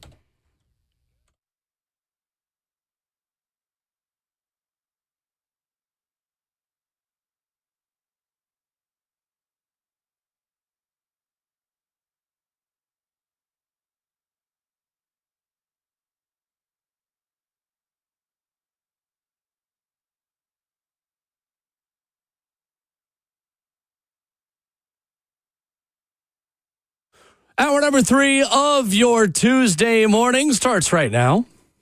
Hope you'd have a great start to your day. Great morning to have a great morning here on Ramon and Will, fueled by Scooters Coffee. Visit a locally owned Scooters near you in Rivergate, Smyrna, Brentwood, White House, or Mount Juliet. Amazing people, amazing drinks, amazingly fast. Coming up in 15 minutes, our weekly visit with VolQuest's Austin Price as Tennessee football hits its first bye week with 1 loss and a couple weeks away from the 3rd Saturday in October. Almost already there. Almost. For the 2025 season, a date with Bobby Petrino in Arkansas. Those can get a little dangerous sometimes. But a date with Bobby Petrino, Arkansas in a couple of weeks. We'll talk about it coming up here in 15 minutes with Austin Price. Our big topic of the morning, though, has been about Jeffrey Simmons, who Brian Callahan, you just heard again a moment ago, says is playing at a level that he's not seen very often in his career. Does that mean you should trade him? We asked on Twitter, would you take a first-round draft pick in exchange for Jeff at Ramon and Will, where you can vote on that poll? 53.5% of you say yes so far. Interesting. Close to, well, no, that's about where I saw that one happening. I honestly didn't think with the way Jeffrey's playing right now, others would side to trade him. I just wonder what's their logic. Mine is to just rebrand the whole thing, start it all over. And I know a lot of people saying, well, I saw somebody say, well, a second and a third from the Bills is like a third and fourth because they should be good. That's true. That's fair. But it's still more picks to be able to move and maneuver how you want to also. I think more is better when you look at the way you build a team up when it comes to the draft. Your team should be mostly your guys. And at some point, hopefully this culture settles in and you have more Titans-based player on this team. And it's starting to try to be there, but the misses have been immense here when it comes down to the draft. I want to hear from Kevin Zeitler again, Titans veteran right guard. We played this in hour 1, and I think it's worth bringing back up because there is a comment here on the personality of this team, and fans may believe that this team has quit or that Brian Callahan has lost the locker room. Kevin Zeitler clearly doesn't feel that way and also clearly believes that there are plays to be hit on film that the Titans are not hitting. I think more so than anything right now, kind of like I said, watching the film, you see the opportunities that are on film. It's just like an inch away, 1 block away, ball out on time type thing here and there. And then the opportunity is like, it's close. So, that gives you hope. So it's on us now to, buckle down, get back to work and, get it executed. Well, what about more from a culture perspective? I mean, culture, I think, is honestly really good, considering, we're in a hole right now. It is what it is. But the team, the locker room, how tight they are, there's competitiveness in the locker room. You talking about like Jeff playing, like just dominating out there no matter what the situation. It's awesome. Other players playing really well right now. So it's right there, And as soon as like things start executing, like everything's just going to take off. It's Titans right guard Kevin Zeitler more confident than what a lot of the conversation is right now publicly about this team. Ramon, do you agree with him that plays are right there to be made? They just aren't being made? They always are. That's the thing. The plays are always there. Like Zeitler brings up Jeff, and no matter what the situation is, like how he's playing, all right, are others just not having the effort, or they're just incapable of matching what Jeffrey's doing, if that's the case? And if one or two of those, if one or both of those are the answers, then why? Why is nobody matching Jeffrey Simmons' tempo? Or are they just incapable? Like, which one is it when it comes down to it? I know execution is always a part of it, but like at this point, you're not executing the plays that you should, that come directly to you, hit you in your hands when it comes down to making plays. And that's problematic. So how much strain is needed from everybody else? Why isn't this happening if Kevin Zeitler can speak about it right now in a press conference to where it's noticeable to him that there's levels to the way guys are delivering? Is that coaching? Is that player to player? Hey, I need more from you in these moments. Like when you mention how close you are, it's always close.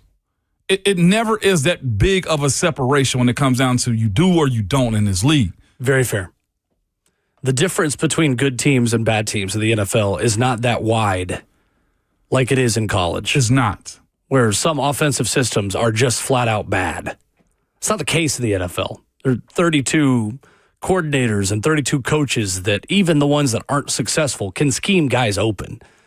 It's a matter of it all coming together with 11 guys at a time to click. And unfortunately, the Titans have clicked less than anybody. They're last in scoring offense right now. So I think it's very fair by Kevin Zeitler. I think it's very fair by you to say that, yes, things may be close, but this team habitually not making close work is the story right now. Being close doesn't help us anymore. It's time to execute. It's time to put points on the board. And that's where it becomes super frustrating. Yep. That's where you have, and Callahan said, or you have guys like Cam and others that feel like they got to go do more, and that more screws you over. Yeah, and then you get outside the system and maybe do more harm than good. Jonathan is up next talking Titans. What's up, Jonathan? Hey, Will, I completely agree with you. I'm kind of tired of the Titans team being the training ground for other teams. It seems like we get rid of all the really good players that we have, and we've trained them for everybody else. And then, great, Ramon, we're going to get maybe a second or third round draft pick, but now you got to regroom them, and you hope that they're going to be good players. And most of the time, with the way the Titans have been picking, that hasn't been the case. And it takes time to be able to groom a player to be able to play like Jeffrey Simmons. So why don't we start keeping these players around a little bit longer, like the A.J. Browns and Derrick Henrys and Jeffrey Simmons, and try to build a team instead of just always misfiring every time we try to get draft capital. Thank you, Jonathan. Appreciate the call. That's the thing about it, though. It's always going to take time. And right now, that's all you have with where this team is. It's time to rebuild this thing back up. That's the biggest point of it all is, I'm with you. You're training up your players to go be successful at other places. The success you're having right now is bleak. Like, I ain't gonna lie. I say this as somebody that hated losing. Like, it sucks being in the spot that those guys are in right now. And at some point, either the way they're drafting, the people they choose to bring in as free agents, or the evaluation of coaches and game plans and their game plans for the week, something has to change. And the product that you have right now, just in totality of the 53-man roster plus practice squad, is problematic. You need more top 100 guys or top 90 guys. And that's where, to me, sacrificing one to get more of that, I think becomes a little bit more beneficial. The same way that you saw Detroit did it. Now, they did it in the form of a trade, and they got a franchise quarterback back. You got your franchise quarterback in Cam. Get more. It sucks in the process. More is where I'm at, though. Andy is in Clarksville up next. Go ahead, Andy. I don't think we're there yet with Jeffrey getting rid of him. Now, granted, if we do, we got to get more than just one pick because we can't guarantee that first rounder is going to be half a Jeff. And, having multiple picks would be nice. If there were 4 games down the road and we're over, I can see that. I trust Bergonzi because he has shown with his picks. So this current rookie class, he did well. So I trust him in whatever he is able to pick with whatever picks we have. But I don't want to get rid of Jeff just yet because according to the Google, he's, with the through 27, the end of 27. And, there's some questions of if another team would pick that up. I think, plus, if you wait a few games, and don't pull the trigger now, but wait a few games, you're going to have teams that are, in playoff contention that are going to be more desperate and are going to be willing to give up more. And so, in that case, this is the one time I would cheer for the Cowboys because that's an owner who is willing to give up way too much. And maybe, because they definitely need someone on the D-line. So, I'd hate to see him go. I'd love to see him stay and be a Titan forever. It's not realistic. I don't want what happened with Derrick Henry where we got nothing. They should have at least traded him near the end of the season, got a third, fourth rounder, got something. Yep. Agreed. Thank you, Andy. Appreciate it, Andy. Totally agree on Derrick. The more and more we talk, the more and more it seems like nobody trusts the people who make these moves, though. That's the issue. Sure. Yeah, I think the thing that a lot of fans have tweeted at us and called about is that, why would the Titans do something because, to get more draft capital because they don't draft well. That's not Mike Borgonzi's problem. He wasn't here for that. Mike Borgonzi has drafted well. BTS. So that's the one argument I think that is not a valid one about trading Jeff, that I'll at least give you that. So Mike Borgonzi can't pay for what John Robinson did. Mike Borgonzi's got to rebuild this team the way Mike Borgonzi feels like he can rebuild this team. Coming up next, VolQuest's Austin Price joins us. If you are on the line to talk Titans, hang on with us. We'll get to you right after we talk to Austin for our weekly visit with him as we recap Tennessee, Mississippi State, and look ahead of the Vols bye week. Coming up next.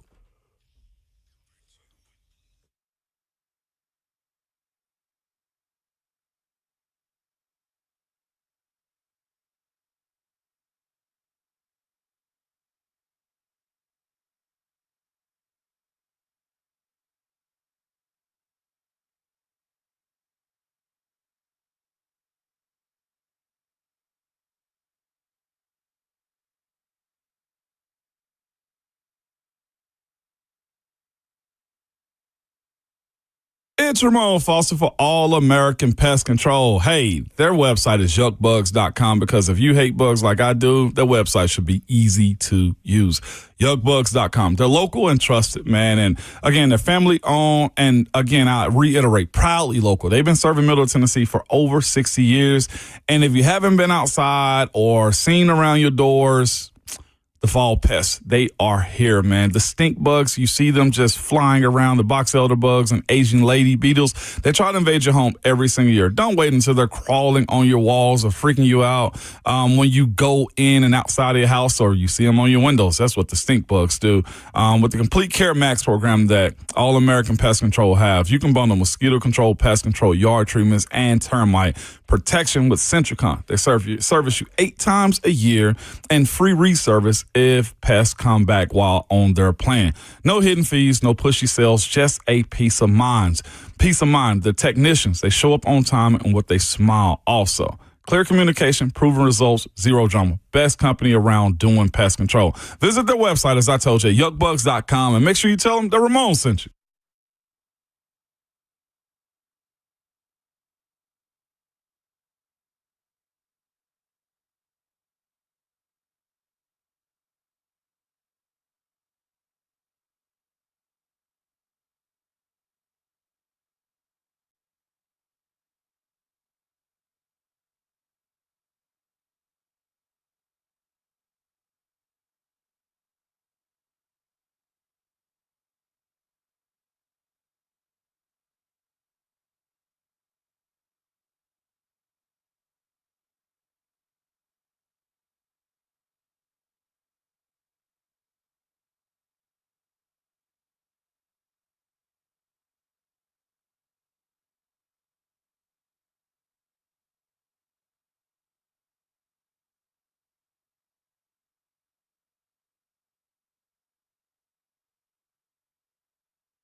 Into the bye week for the Tennessee football Volunteers, and every Tuesday at 8:20 the glass breaks and you get the absolute latest. There are a lot of things that you hear when Austin Price joins us on Tuesdays that then gets reported later in the week, and I'll hear it on the station like, hey, this just came out, and I'm like, if you guys are listening to Austin Price on Tuesday, you would have already known it. He joins us now, talking about Tennessee football heading into the bye week. What's up, Austin? Good morning.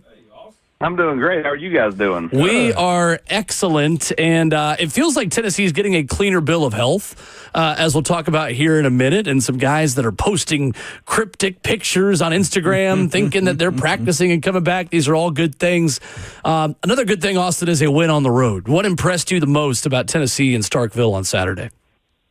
That they had the resolve, the leadership, the perseverance when they didn't have their best, when they had a number of times where they could have taken over the football game and found ways to make mistakes to overcome that and find a way to win the football game, to go down and score late, to win it in overtime, to do to Mississippi State kind of what Georgia did to Tennessee just a few weeks ago. A year ago, that was a rough loss at Arkansas in a similar type game. They found a way. And so, again, a win on the road, never going to complain about winning. They got to clean some stuff up, though. This is an Arkansas team that will be motivated, invigorated, and stimulated, as Tony Jones used to say, as they roll into town with a new interim head football coach who's trying to win the job outright and not give anybody else a chance to get that job at Arkansas. So he'll try to have that team really, really locked in for a game coming up here in 10 days. Austin, one of the negatives out of this game, and just one thing that it feels like is becoming a trend for this Tennessee defense, is the run defense. And Georgia rushed for 198 on 55 carries. State had 198 on 57 carries. Do you think this is a linebacker issue? Is it health? Is it setting the edge? Is it a little bit of everything? Like, what for you, Austin, is the biggest reason why Tennessee can't stop the run right now? I think it's setting the edge. I think Tennessee in the defensive interior, is holding up okay. I think it's off the edge. I do wonder if with David Hobbs likely back for next week, getting Jackson Moy back and getting him into his second game, Bryson Eason, if Dom Bailey being a little bigger guy, if him shifting back to defensive end, strong side defensive end, does that help them seal the edge a little bit more? I do wonder if that could be a real positive for Tennessee over the next few weeks. They clearly made some adjustments, Will, when you look at how they got gashed in quarters 1, 2, and 3, and really quarters 2 and 3, where they just, it was not good. Right. And then in the fourth quarter and overtime, they only had 18 yards. Mississippi State only had 18 yards rushing in all of the fourth quarter and all of overtime. So they clearly found something to be able to kind of slow Mississippi State down. I'm really not sure what that was, but they clearly made some adjustments, or they just, sealed the edge better. Either way, they've got to do that more going forward. If they can do that and the running game is less of a worry as far as defensively stopping the run, then I think this team can really take off, because I do think there's some things that this team is doing that is really, really good. And I think that they've got to be able to just kind of expand on that through the bye week as they head into what is a crucial 4-game stretch of Arkansas, Alabama, Kentucky, and Oklahoma before the next bye week. Austin Price of All Quest with us this morning. Austin, I think I know what it was. It was Coach William Inge that had to be shooed off the field because he was continually trying to rip those guys about setting the edge, man. It was numerous times. I'm not sure if you saw it, but he had to be told to get off the field. He's been somewhat crucial, I feel like, for this defense and recruiting, but also in the players. Arian Carter is also co-defensive player of the year, man. How beneficial is it to see him step up, even with, I guess there was questions about his health going into this game also? Yeah, he's battling some turf toe, Ramon, and he's really gotten through it. The kid's tough, man. He really is, and such a good kid. Really impressed by his perseverance Saturday, because he could have easily just not made the trip, but he was adamant about playing. Then to go out there and make 17 tackles, really a fantastic job by him. And you're right, I think Coach Inge is wanting more out of the linebackers. He wants to continue to see them progress, but he's been able to get those kids to play hard. Edmund Spillman continues to come along. I was interested, Jordan Burns had not been a real factor at all, and then all of a sudden he plays Saturday more than Jaden Harmon, which was, to me, a very shocking move. And so I'm interested to kind of, learn more about that. But, Coach Ange has done a really good job since he's gotten here, both on the recruiting trail, but more importantly in that room, schematically, he's done a really nice job. And what a difference a year makes. I'm talking about the wide receiver core and Chris Brazzell, Mike Matthews, and Braylon Staley. How impressed have you been about their connection with Joey Aguilar and what they've been able to do, and also what they've left out on the field too? Mike Matthews and both Staley have moments where he's just like, okay, maybe that's a little bit of immaturity on either missed blocks or drops that they've had. Yeah, I think the entire receiver group has flashed at some point or another. Brazzell's been the most consistent, but Matthews flashed another 100-yard game. Staley able to tell some crucial plays throughout the course of the game after the muff punt to start the game, which was, debilitating, really. I mean, you get there, you get that stop defensively, and you're feeling good, and then muff, and the defense had I joked on our podcast today that, their butts hadn't even hit the bench, and Hubs goes, oh, they hadn't even reached the bench. Hey, that's okay, fine. The white of the out of bounds line. They were right back out there. But Brazzell's consistency, considering he didn't do a whole lot last year outside the big catch against Alabama, and then had the surgery in July, missed basically all of fall camp. For him to be sitting here leading the conference in touchdowns, leading the conference in receiving yards, really is remarkable and fantastic for that young man. And then, Matthews is continuing to come on and continuing to flash big time, and Staley as well. So they're playing well as a trio, and they've got to continue to play well because they've got a quarterback that's getting them the ball, throws a catchable ball, is continuing to fight for them on every play, and they've got to not drop easy passes. And Joey, sometimes when they get open, has to have good mechanics and get it to them in the right spot. And if those things can happen, that's why I said yesterday, what should be scary for the rest of the league is Joey's leading the conference in passing. You have the leading, two of the top five in receiving yards, and there's room for improvement. There's room for improvement for Joey. There's room for improvement with the receivers, the tight ends.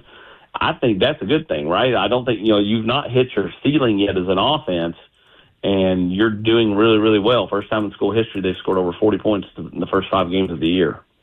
I'm glad you brought up the rest of the league because revisiting 2 weeks ago, Georgia and Knoxville, reevaluating that loss, do you see the Vols as being stronger with what Alabama did to them, or just how do you come back and reevaluate that one, considering what they were able to do in Starkville too? And I know Mississippi State aren't on the same level as what Georgia's talent is, but looking at what Bama did to them, I feel like there's a little bit of a stronger team for the Vols than I think we necessarily thought in that moment. I thought, well, they're competitive, but like now, I feel like it's open to almost anything at this point, Austin, in the SEC. It is. The league's open, wide open, and the next month is going to be wild. A lot of big games, a lot of opportunities across the board. For Tennessee, the old coaching cliche, 1 week at a time, it really is true. Because the Alabama team that played Florida State and then the Alabama team that played Georgia, to me, two different teams. They're continuing to improve. The Georgia team that played Tennessee and the Georgia team that played Alabama, in theory, can be two different teams. Everybody has different matchup strengths or weaknesses when they play somebody else. And, what's Alabama going to do? Alabama's not running the ball really effectively. Now, Tennessee's not defending the run very effectively, but so who wins that battle, here in a couple of weeks? Same thing with Tennessee and Arkansas. I mean, Tennessee did not defend a big running back Saturday in Fluff. Arkansas is going to roll in here again with another bigger back, in Braylon Russell, who gave them a hard time last year on that final drive. Now they've got another kid that they play probably a little bit more than Russell, but either way, you've got a big athletic quarterback. You got to fix things. So to me, it's a game of matchups week to week. the matchups can be in your favor or not, depending on who you're playing. And Tennessee's got to find a way to, just get a win against Arkansas and then move on to, the game against Alabama in 3 weeks. So I think that's the biggest thing, is just not getting ahead of yourself and thinking about games down the line. Just kind of stay in the here and now. Yeah. Go get a win at home. Take care of business. If you can take care of business at home the rest of the way, then it boils down to doing something you've not done. What year did you get to UT, Ramon? 04? 04, yeah. Since you were in high school, Ramon. I was in college. You were in high school, and Will was in elementary school. Yeah. 03.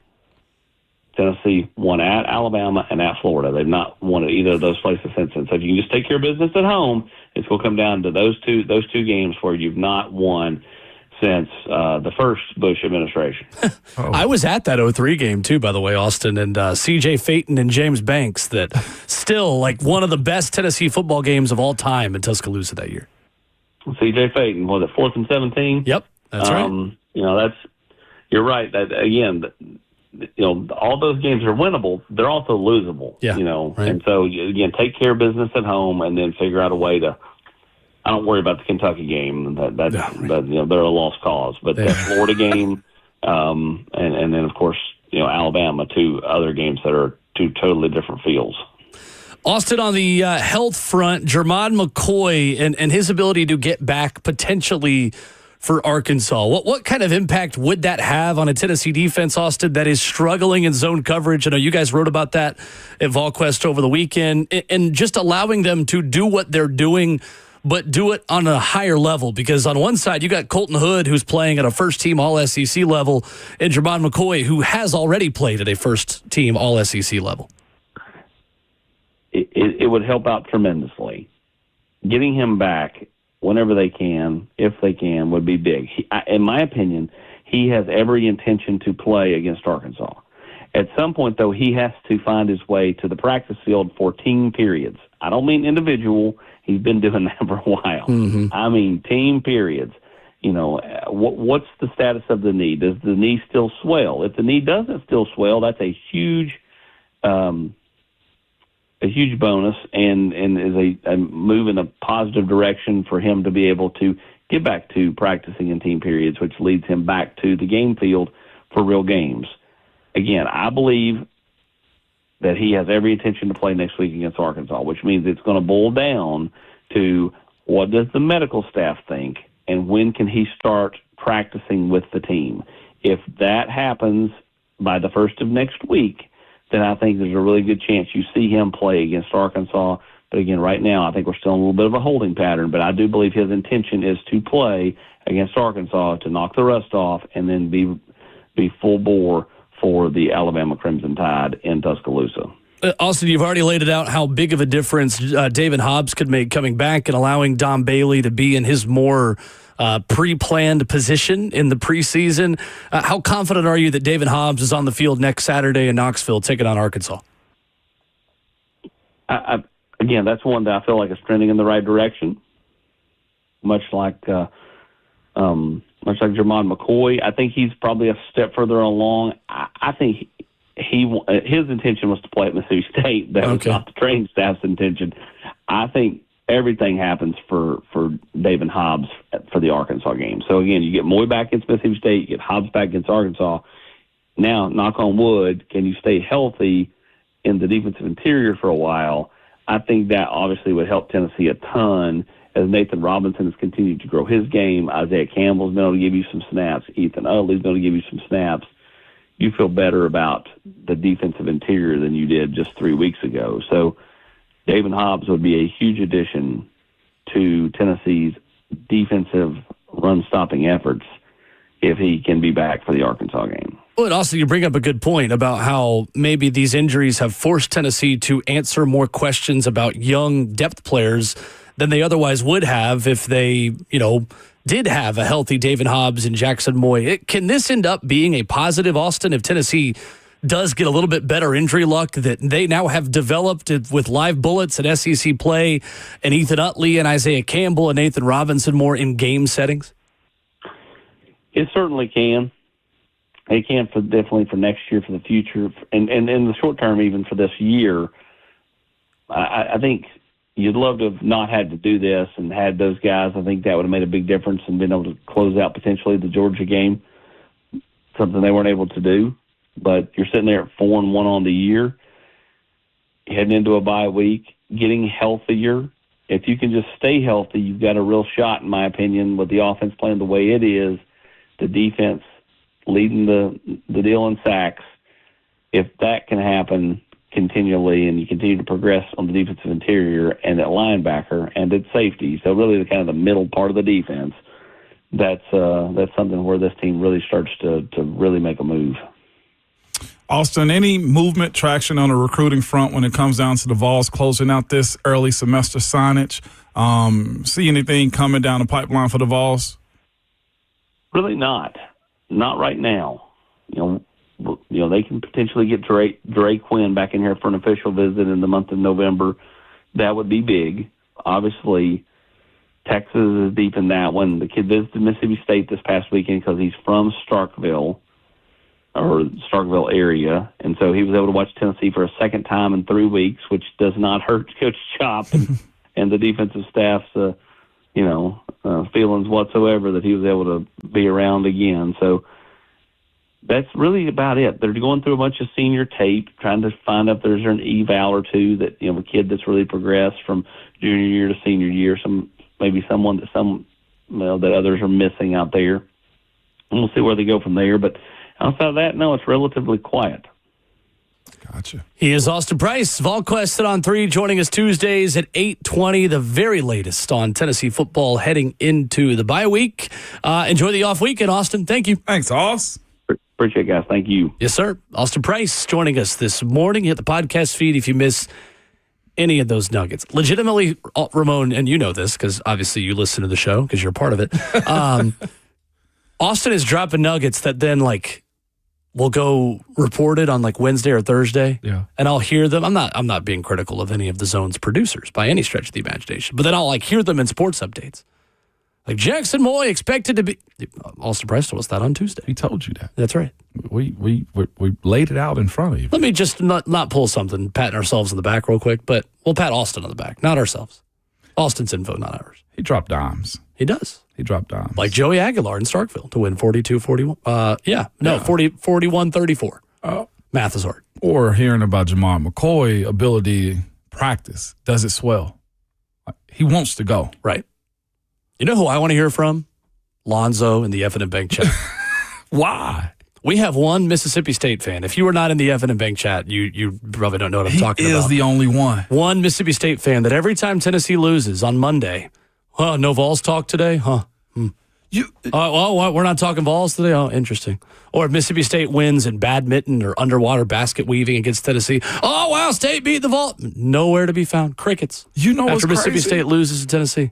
I can't even trash Mississippi State fans. You want to know why? Why's that? I sent out a tweet that was like, you owe me nothing. I appreciate you guys. Y'all were super cool. What Mississippi State fans, because I had to walk through the crowd at the end of it, and I'm trying to get to the locker room and stuff like that.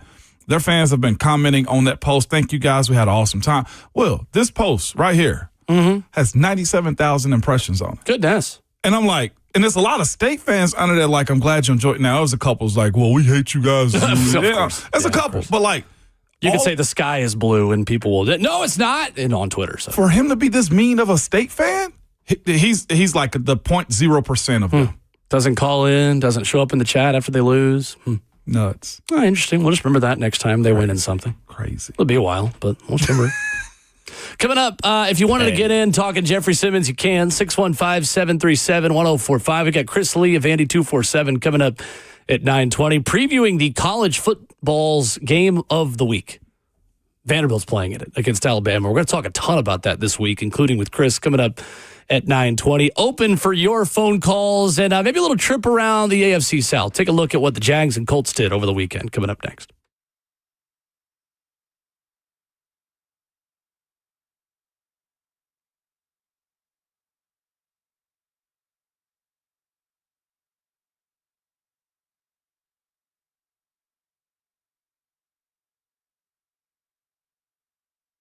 Man, if you haven't been to Genesis Diamonds in Green Hill recently, you need to stop in and see what they've done. Genesis has a totally reimagined, brand new state-of-the-art showroom. I'll be honest, I saw it. It's the most beautiful, most modern, most incredible jewelry showroom in America. It's double the size of the old showroom, too. Tons of new showcases and an artisan coffee bar. A relaxed and comfortable customer lounge. It's luxurious, but warm and also inviting at the same time. This is a jewelry showroom that sets new standards and is a reflection of the quality you get at Genesis every day. There's also an entirely new section devoted to luxury pre-owned Rolex watches. I'm talking directly to my wife on this one and anybody that wants one like me. But Genesis now has one of the best Rolex collections in America. And we're lucky to have Genesis here, too. Unbeatable value, unrivaled selection, uncompromising standards. They're celebrating 20 years in Nashville, but they're not resting, okay? They keep pushing forward, making your experience better than ever. The new showroom proves it. Check them out. They're located in Green Hills, and don't forget they're also open in Cool Springs, too. Genesis Diamonds, my jeweler.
Tuesday morning, wrapping up hour number 3 on Ramon and Will. Fueled by Scooter's Coffee, whether you need a pumpkin drink, a protein smoothie, a Red Bull that's flavored that only Scooters could do. Maybe you're looking for a cinnamon roll to start your day. Scooter's Coffee has got you covered. Best place to start your day, or just pick yourself up if the day goes sideways. A sweet treat a day keeps people happy. I saw a video the other day saying, Ramon, it's like girls always talk about how everyone needs one sweet treat a day. Yeah. This guy takes a sip out of a cup, goes, I just got a mango smoothie, and my day has turned around tremendously. You, too, could turn your day down tremendously with a sweet treat from Scooter's Coffee. The AFC South, Ramon, does not look the way I think a lot of people expected coming into the season. The Jacksonville Jaguars go to Santa Clara and beat the 49ers 26-21. This defense, Ramon, has a superpower. What? Turning the other team over. Man. 4 takeaways for Jacksonville in this game. They forced 2 field goals on red zone trips as well. Former 49er Eric Armstead strip-sacked Brock Purdy to end the comeback efforts by the 49ers. It's the second straight game where a turnover on the final drive won the game for Jacksonville. They are one of 3 teams, Ramon, in the last 30 seasons via NFL.com with 3+ takeaways and fewer than 400 total yards allowed in each of their first 4 games of a season. They got 13 turnovers on the season so far. Like that's right. And Jacksonville's pathway to getting better was largely built around, hey, can Liam Cohen fix Trevor Lawrence? Mm-hmm. Well, he's fixed that offense enough to be adequate, but it's the defense in Jacksonville that's the biggest reason why they're 3-1 at this point. Yeah. And they out here talking trash, too, to Robert Saleh as he walk off the field. I absolutely love that exchange. Man, that was aggressive, wasn't it? Told him, keep my name out your mouth when you speak about what we doing over here. But they got an identity now. Their coach, as wild as he is setting them up to be successful. And I think it started with how he poured into them. Not just that, but as you said, like he's publicly and on the sideline challenging Trevor Lawrence, who's probably been told he's a golden boy for a very long time.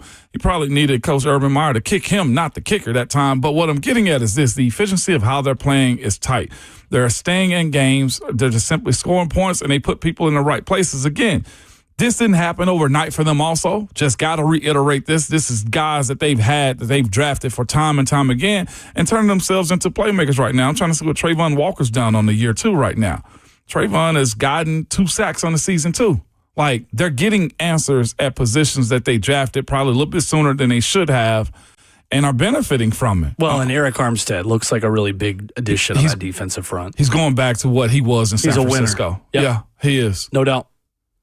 No doubt. Colts fall to the L.A. Rams 27-20. Boy, the Colts looked like they were going to win this one. Watched this on the way back because somehow the NFL app is working for me on plain Wi-Fi, which I'm not going to jinx it.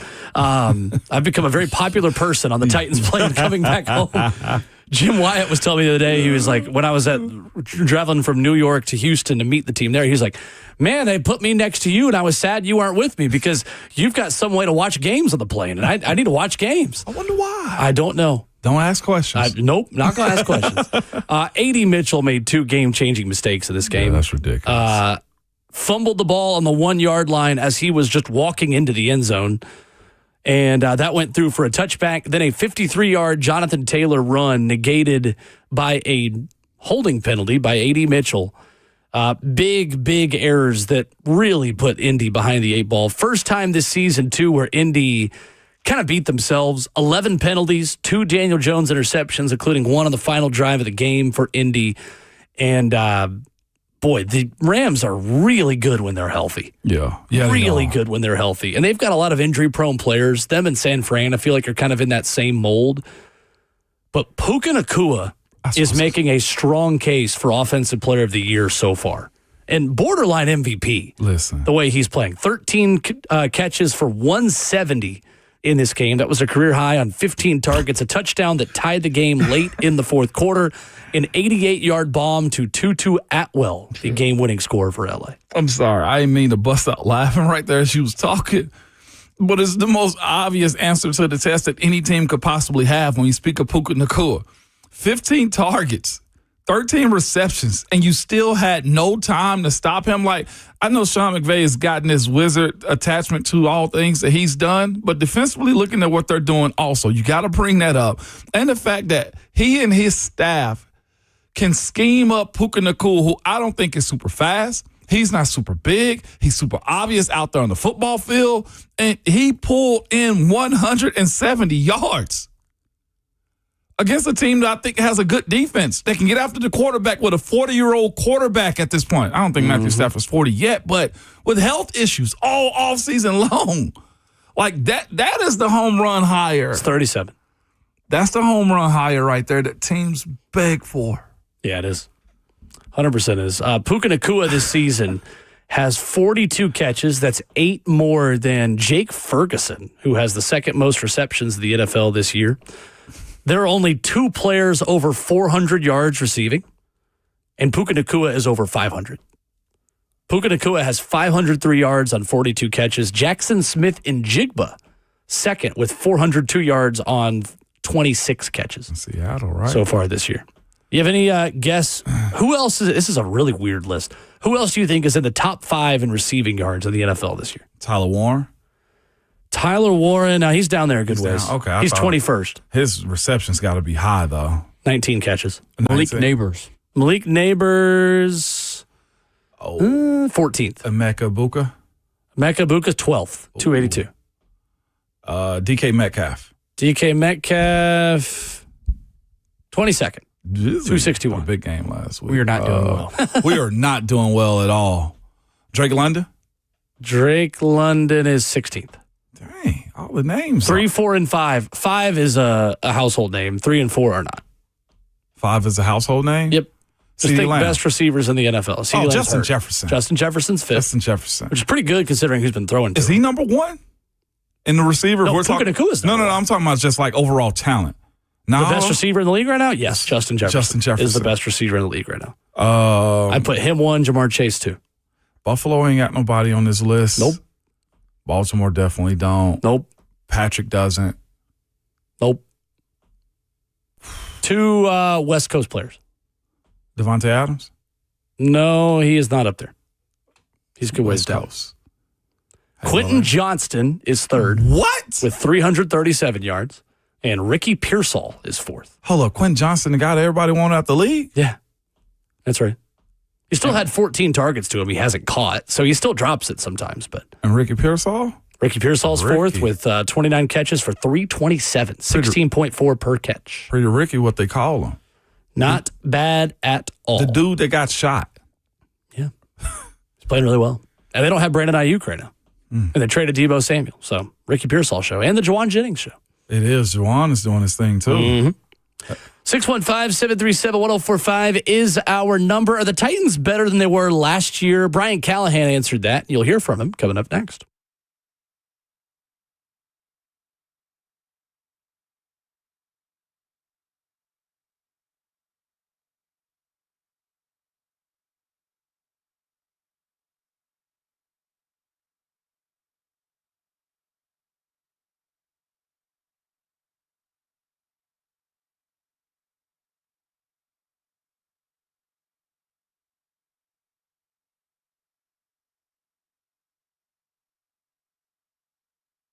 It's Ramon and Will for Window Nation. We've been telling y'all, if y'all got old drafty windows or cheap builder grade windows that they just put in so they can have a huge margin of profit, guess what? Now is the best time for you to replace those windows.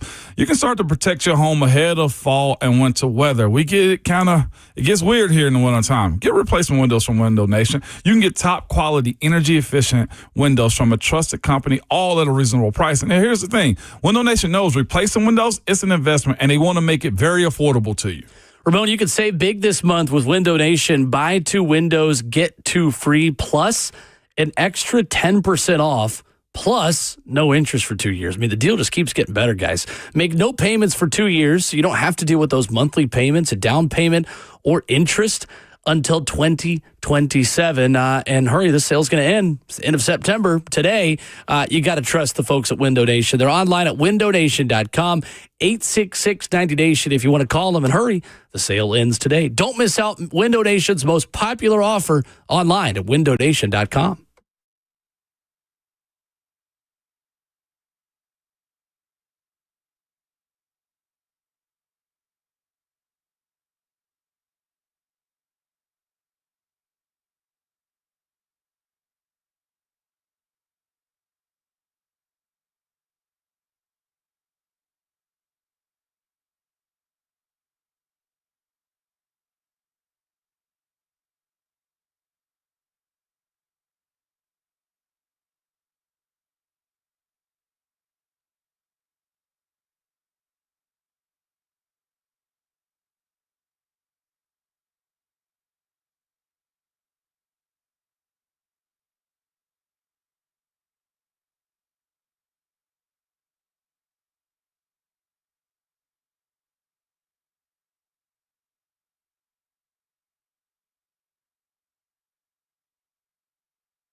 It is 9:02. Good morning, live from the 104.5 The Zone studios. I'm Justin Hawkins. Tennessee Titans head coach Brian Callahan met with the media yesterday and mentioned that they plan to activate running back Tajay Spears and open his 21-day return to play window from injured reserve. Spears, at the earliest, would be available to return this week, Sunday, against the Arizona Cardinals. Callahan also talked about defensive tackle Jeffrey Simmons and had some high praise with his start to this season. Jeff has played at a level that I've not seen many defensive players play at. He's been absolutely fantastic in every way, shape, or form you could ask of him. I don't know that there's somebody playing interior defensive line at the level he's playing at right now. I mean, he's been phenomenal. Simmons has 2 sacks, a forced fumble, 10 tackles, 4 of those being for loss, and 8 pressures through 4 games of play. In other NFL news, Dolphins wide receiver Tyreek Hill suffered a gruesome knee dislocation last night and tore multiple ligaments in his knee, including his ACL. Surgery is scheduled for today, and per NFL Network insider Tom Pelissero this morning, his status for 2026 could be in question, as well as missing the rest of this season. Also, Giants wide receiver Malik Neighbors tore his ACL Sunday in their win over the Chargers, and he'll miss the rest of this season. And Chargers offensive tackle Joe Alt suffered a high ankle sprain and will miss several weeks. For all your foundation repair and waterproofing needs, you've got to go to USSTN.com. Breaking news at once on your home for the Titans and Vols. This is 104.5 The Zone.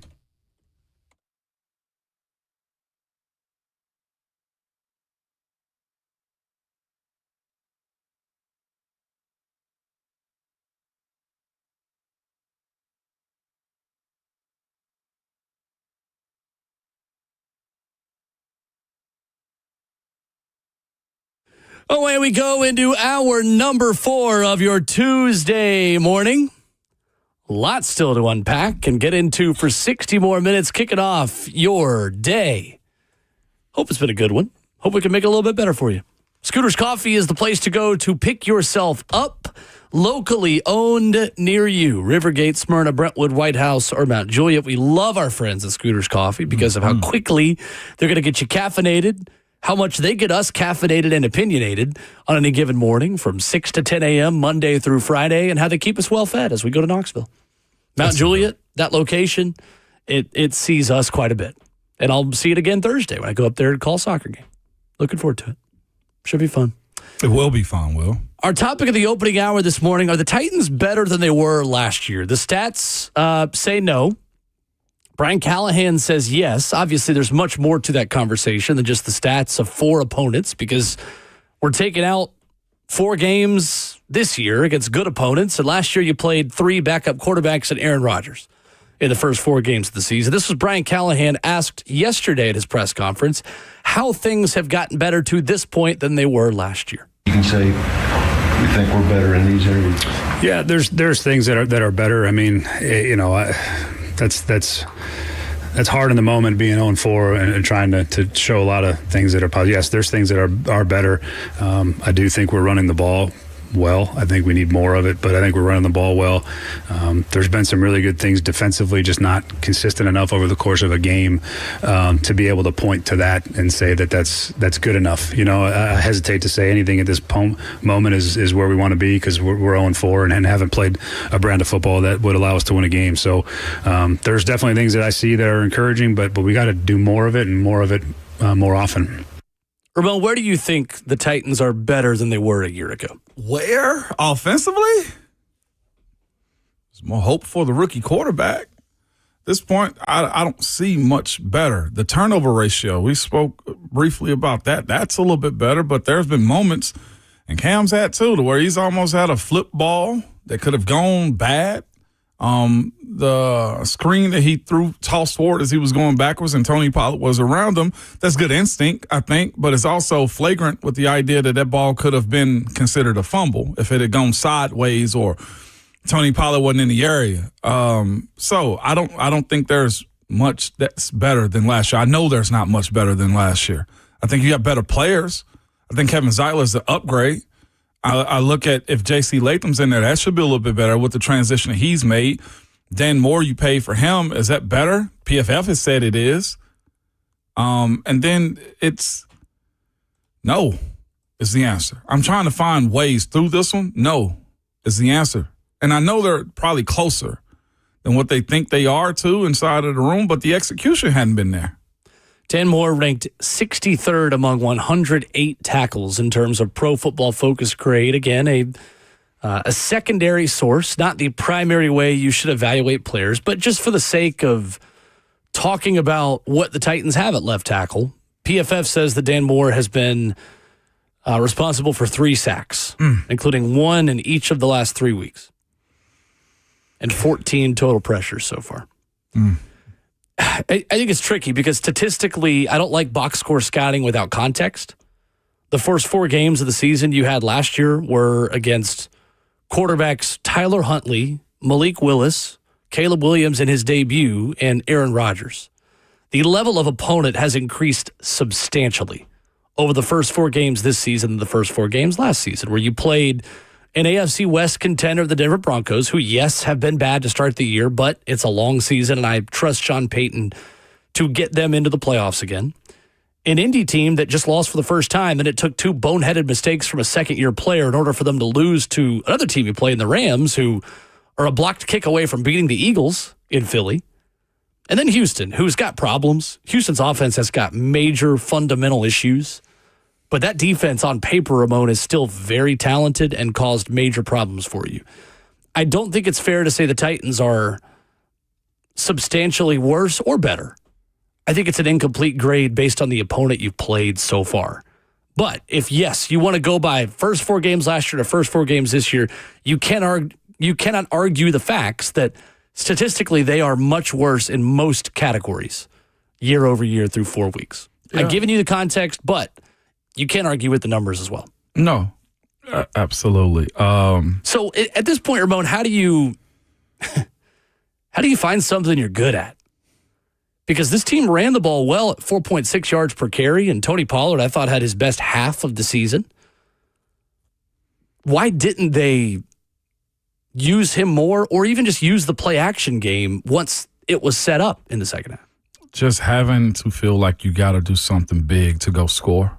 I felt like if the Titans had scored 7 points Sunday, that would have changed the game plan for what Houston allowed. But Houston realized that this Titans offense wasn't going to get anything going. And they eventually cracked, because I think the defense for Houston is a lot deeper than what the Titans have too. And at that point, they got a little bit more risky, and the more risky that the Titans got offensively, the worse it got for them. If you had looked at this team and said, well, where can this team get better? You got to go to what I think can be the strongest unit, and that's the offensive line. Like, the challenges that I'm sure they're giving out to those dudes throughout the course of the week, where it starts up front and you guys got to win the line of scrimmage, that needs to echo through everybody. It needs to get as simple as you possibly can get when it comes down to how you craft a game plan moving forward. I view this squad as should be a in-the-trenches-led team. There's not enough skill players winning on the outside that convince me that going through the air is going to be best for you. I think it showed. There's a lot of mistakes that are being made, guys slipping, guys not catching footballs, or even Cam going over and beyond himself to do more and costing this team way more when it comes down to the success you have. You got to have the nerve to say, I'm okay with running it 30 times a game. Getting Tajay back will help. I agree. Brian Callahan said they're about to open his window, most likely. It has to be slow and methodical. I think Tajay helps the screen game substantially as well, because he's good on those quick cuts in space. And breaking tackles. Yeah. Finding, yeah. That's the thing. When I watch other NFL teams play, Ramon, more teams are forcing missed tackles than what the Titans are. And the guy that the Titans have that is having a career season in terms of forced missed tackles, broken tackles, is Tony Pollard. You got to be able to dump it down for 10 yards and get 30 every now and then. Like watching the Jets-Dolphins game last night. The play on 4th and 1 they called for Justin Fields was a terrible play call. You know what he did? He ran right on a play action, realized, ran left, broke 3 tackles, ran 40 yards for a touchdown. At some point, the coach can only do so much to put you in position to succeed. And in the same way we talk about Brian Callahan's mismanagement of the Denver game, you know who else mismanaged that game? Sean Payton. Yeah. In the way that he went for it on 4th down and allowed the Titans to have a 2-minute drive to potentially tie it. But his players picked him up when he made a decision that wasn't right. That's facts. It's again to the point of just making one change at coach or at play caller is not the only fix. Players have got to step up here in this too, and there is a burden to be carried by not just the head coach, not just the play caller, not just the quarterback, not just the line. It's everybody on that offense right now. Everybody not named Tony Pollard who's got to step up. So we'll have to answer. I'll ask myself this question. Well, if that's the case, then players have to step up. Is this less about Callahan and more about the product? I think the blame is shared by everyone right now, and I think they know it. It's execution, it's play calling, it's having a feel for when to take your chances and when to not. When you scored 0 points, nothing was good enough. Nothing. It's not just on Callahan. And he can't come out and say they're worse. He can't come out and say it's bad. Of course not. And I just want to say that, too, the way he had to answer that question yesterday. Like, he knows what his issues and deficiencies are. But it's hard as a coach to say, you guys suck. Right. You guys need to execute. Because it's on him and his staff to also be able to have a script in place or plays that he know they can run well. Sure. I think it's unfair to take 4 games of a sample size and make overarching conclusions. I think after 17 games, we will be able to tell the story more clearly about if this team is better, worse, or the same as it was last year. But let's contextualize what the 4-game sample size means, Ramon. It means pressure. It means desperation. And although it's not fair to say that, they're just so much worse after 4 games, it does create a pressure that the people within that organization and building have to live with. And that's what matters right now. How do they deal with that pressure and make the necessary adjustments to figure it out, to figure out a plan B, to execute, to just be a little bit better? That's why I think the 4-game comparison matters, is because it ups the pressure and ups the ante on everyone. It does. Brian Callahan said it yesterday. He was like, I don't need any help putting extra pressure on myself. I do just fine with that right now. Said, so I don't need outside noise to put pressure on me. I'm doing great on understanding the stakes and the pressure. You got to give it to him. As somebody that knows and has to feel that hate is all he's considered right now, he takes it on the chin. And Don Draper, that's what the money's for, too. Yep. I get it. But I would have exploded by now. I mean, you're right. I mean, that's why these coaches, when they get buyouts, they take it to the house. Yeah. They go hang out. I mean, and sit by a pool or sit by a beach. I mean, he's due a Mike Gundy. Right? You age in presidential years when you're a head coach. Yeah, for sure. Coming up, Chris Lee, Vandy 247, previews the game of the weekend in college football, which features the Vanderbilt Commodores. Coming up next.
Ramon and Will, fueled by Scooters Coffee on 104.5. The Zone continues in hour number 4 this morning. Crew's all here.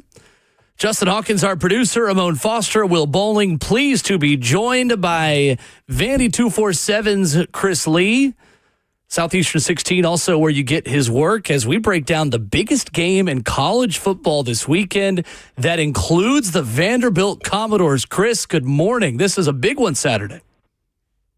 It is. I mean, who would have circled this one as the big event in college football? I guess with apologies to Miami and Florida State for this week, but that's where we are with Vanderbilt and with the SEC. And by the way, what a fun year to cover when you just never know what is going to happen in a given week. No doubt. It feels like the SEC has stolen the Big 12's whole vibe with just having a wide open conference championship race. Chris, we knew what Diego Pavia was coming into the season. We knew that this offensive line was going to be remade. There was a lot of known commodities, right, on this veteran-laden team. What has surprised you about the way Vanderbilt has gotten to 5-0 at this point? And for you, Chris, as they head to Tuscaloosa, where has this Vanderbilt team exceeded your expectations? Oh, boy, a lot to unpack there. Look, I was pretty sure they would be better, right? Because they are, I think, according to Phil Steele, either the oldest or the most experienced team in college football. That's something that feels like it is a winning formula. And they touched on winning formulas last year with what they found with the offense and with Diego Pavia in particular. But when he got hurt, I mean, all the conversation coming into the season was, okay, people are going to figure out their offense, and they figured it out last year, and that's going to stop them, right? And I always was like, hey, maybe you're right, but let's hold on a minute because Pavia was not the same guy from that Kentucky game on. And so they made it a priority to protect him, get better offensive linemen, get some playmakers in the receiving room that he didn't have a year ago. And so I'm like, okay, on paper, there's no reason they won't be any better. I thought their defense did a respectable job. In kind of a bend but don't break situation last year and won them a game or two where their offense faltered. But I knew they would be better. I guess the question is how much better. Some of that was how long will it take for them to gel, especially on the offensive line. What I didn't expect, guys, they have just been a dominant offensive team. And look, we'll pump the brakes a little bit because they're not playing, Texas's defense or any of the teams they're going to play, which will be better than what they've seen. But, man, they scored, touchdowns on 6 straight possessions. They've scored 125 points the last 2 games. And, again, it's Georgia State and Utah State, which are not exactly the cream of crop defensively. But I can't – Vanderbilt used to struggle to score 125 points in a season some years. And there was some garbage games on the schedules then, too. I think, to me, just how good and explosive their offense has been. And they do it both ways, guys. I think they're averaging, if you stack adjust your rushing yards, I think they're over 6.5 yards a carry. They're over 9 per passing play. They just are so good. And lately it just feels like they can get whatever they dial up. And I think that's been the part. I thought they'd be good. I didn't know they would be that overwhelming on offense. Well, and Chris, too. Chris Lee of Vandy 247 with us. When we talked to you in the preseason, it felt like one of the big questions was who outside of Eli Stowers is going to help Diego Pavia. And you've got 3 guys over 225 receiving yards. Junior Sherrill, who just exploded on Saturday against Utah State. Trey Richardson with 236 yards. And, of course, Stowers, who hasn't even played a full game yet because Vandy's been blowing out teams in the fourth quarter, has over 300 already. Trey Richardson emerging and Junior Sherrill kind of taking that next step. Just what's impressed you about those guys and just the supporting cast overall? There were Diego Pavia can be Clark Kent and not have to be Superman all the time. Yeah, I think adding Richardson was a huge thing because sometimes it's not the plays you make. It's having a guy on the field with the threat of speed. I think that was a big deal because we went back, in the spring. I was at the spring game. Their receiving room did not look good. To the point they'd moved Martell Hype over to receiver, and he looked like almost the best guy they had. And, through a little bit of fall camp, he was uncoverable. And you're just like, okay, if you're moving your top corner to receiver, maybe that's a bad sign. And then Richardson comes in, and I think with everything they hoped and more, Stowers' health was a little bit of a question in the summer, but he's fine now. Junior Sherrill's gotten better. They've got guys that have done things for them in bits, like Caleb Barnett, who scored their first touchdown of the season as a true freshman. They're not names other than Stowers that everybody knows, but they're guys who can really run at more of an SEC level than they've had in a while. And now the funny thing is Martell Height looked like their most explosive playmaker. He's kind of faded into the background, and at a time where it looks like maybe corner is one of their bigger concerns relative to everything else.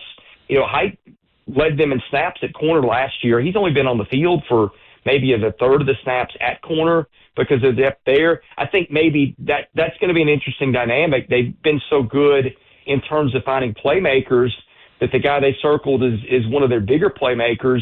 I wonder if he's going to not see a bigger role on defense going forward just because they've really answered the questions there.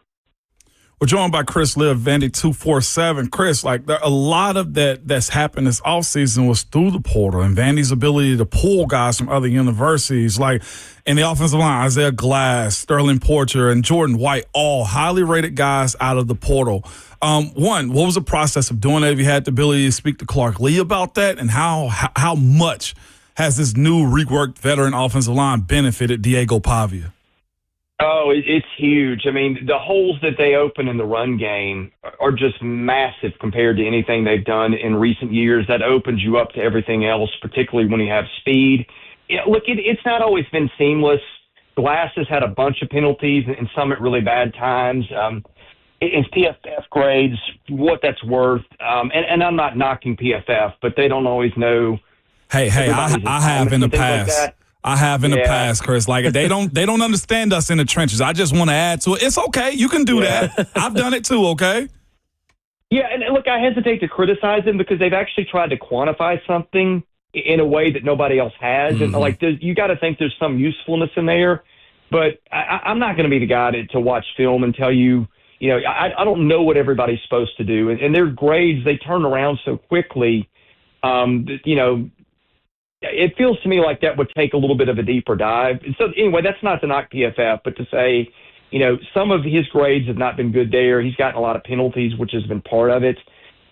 Jordan White is the guy, though, who is, I think, phenomenal. I think when we get down to the end of the season, and I don't watch every center in the country every week, but they get so many holes going his way. They raved about him in the spring, about how quickly he came in and picked stuff up, how they could trust him with anything. Like your center is one of the most important guys on your offense. I think he's been a big key to them. They're just big across the front in general. I think that takes a toll on teams. And I just think it goes back to, I haven't asked Clark specifically, you know, the question you asked me, but it was common sense if you watched the game last year, the games, they needed help on the offensive line. And they're like, okay, we're going to get big and we're going to get old. And they brought in a bunch of transfers. They now have a starting line that I think is maybe 5 graduate students or maybe 4 and 1 senior, but it's old and it's big, and you can see that it's made a difference. When you look at the way this season has gone, also, you look at going to Virginia Tech and Blacksburg and what that meant. That was that home opener. And then, of course, with Lenore Sellers in South Carolina, are they conditioned to handle this environment of payback with a stronger than week 1 Alabama that we've seen? What's Clark Lee's, I guess, messaging or the guys going into this one? Because there's no more surprises. There are no more surprises when it comes down to when Vanderbilt walks into stadiums, but they've already conquered that a couple times this year. Yeah, look, I don't know how good the Virginia Tech and South Carolina wins are going to be. They didn't look like they're going to be worth much, and then both teams look much different over the weekend. And maybe a coaching change is what Virginia Tech needed. But, hey, here's the thing that whatever you want to say, they go into places where both environments were just lit. Mm-hmm. It was a home opener for both teams. You know, we know the intro music for both teams, right? Right. Their college football traditions. Like, you see that on display. Everybody who follows college football knows those are buildings that when you go into, you're going to be ready for a war from the jump because the crowd is going to be into it. And you may not be able to hear yourself think. And the Tech game did not go well for them off the jump. They were trailing at halftime. But, you know, it's not going to be what they see at Alabama in terms of talent, right? Alabama is a more talented football team than both those teams. But they have faced that noise and that environment and everybody being on top of them and excited. And so I think at least you can say no matter how good those teams were, they've seen that environment before, and I think that will help prepare them for this weekend. Okay. Chris Lee, Vandy 247, our guest. Chris, what is the matchup that you are most interested to watch between Vandy and Alabama? Where in this game is this one won or lost, in your opinion? Oh, I think it's a couple things. Alabama beat Georgia. They lost the game on the stat sheet. I think Bill Conley said they had about a 19% chance to win that one based on the box score. But I don't know how much he factors in first downs. And Alabama won that one pretty decidedly, and that's probably why Alabama won the game. Vanderbilt's thing has been ball control, right? It's been converting third down. So I think, can Vanderbilt flip the script on Alabama and control possession with the mobile quarterback? And, oh, by the way, you saw how many problems Alabama had last year with Diego Pavia and with Thomas Castellanos of BC in the opener. I think that's one big thing on one side. I think the other side, I do have some concerns about Vanderbilt's ability to cover. Now, like if you can get to the passer quicker, which they've done at times this year, Nick Rinaldi and Corday Sidner have been really, really good up front, and so is Miles Capers. You can cut down your windows for Ryan Williams or somebody to spring open with a pass rush. But if you don't get home, I think Alabama's speed and playmaking ability is a concern. I didn't think their corner play last week was great. Again, maybe that's because they didn't get to the passer as much. And maybe some of that was by design. Maybe you don't want to show everything against Utah State that you're going to show against Alabama. I don't know the answer there. But I think if you said, what is your concern for this team? I would say it's probably the ability to cover elite receivers downfield. I want to see how they answer the bell. I want to see if Martell Hyde has a bigger role there. But I think that's my biggest current concern from a Vanderbilt standpoint is how do they handle that? Because Alabama has got some dudes who can make some plays downfield. Well, and Chris, too, I know reading your work at Vandy 247 and just, watching this team play, the on-script drive for opposing offenses have been a little bit of a concern. The defense maybe not starting as quickly against teams that are getting off to quick starts, which was the case again on Saturday against Utah State. For how good Alabama has been, even in their loss to FSU, scoring on script on that first drive and as quickly as they came out of the gates against Georgia. How does Vanderbilt fix some of the early game issues? Because we're kind of nitpicking a little bit, right? I mean, Vandy's 5-0 and they're off to a great start. But if I'm being overly critical and trying to find something, I feel like Clark Lee has got to address what teams are doing on their opening drives, albeit against lesser opponents so far. No, that's totally fair. They're at a point where it used to be you would look at them and you would try to find something good to say. Right. Now they've been really, really good, and you have to go, okay, where could this fall apart? Because they've been pretty dominant through 5 games. I think that's completely fair. And, slow starts have kind of been a little bit of a theme with Clark Lee's defenses. I've seen a lot of games where, they come out, the team kind of runs it down their throat and gets, they're down 7-0 in the blink of an eye. Now, this defense is better than those. And I'm not the guy schematically to tell you what went wrong or what didn't. But, slow starts have been a thing.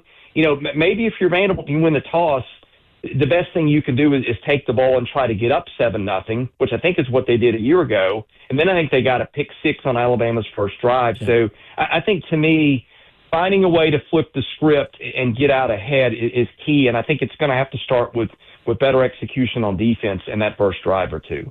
Chris, when you look at the way this season's gone so far, too, and it's, again, short stat line, but Diego Pavia is leading the team in rushing. When does that change? Is that part of the plan moving forward, too? Because his ability to stay healthy for almost any quarterback in high school, college, or the NFL is crucial for a team. And his, exposure getting hit, something you don't want to see, especially now getting deeper into SEC play.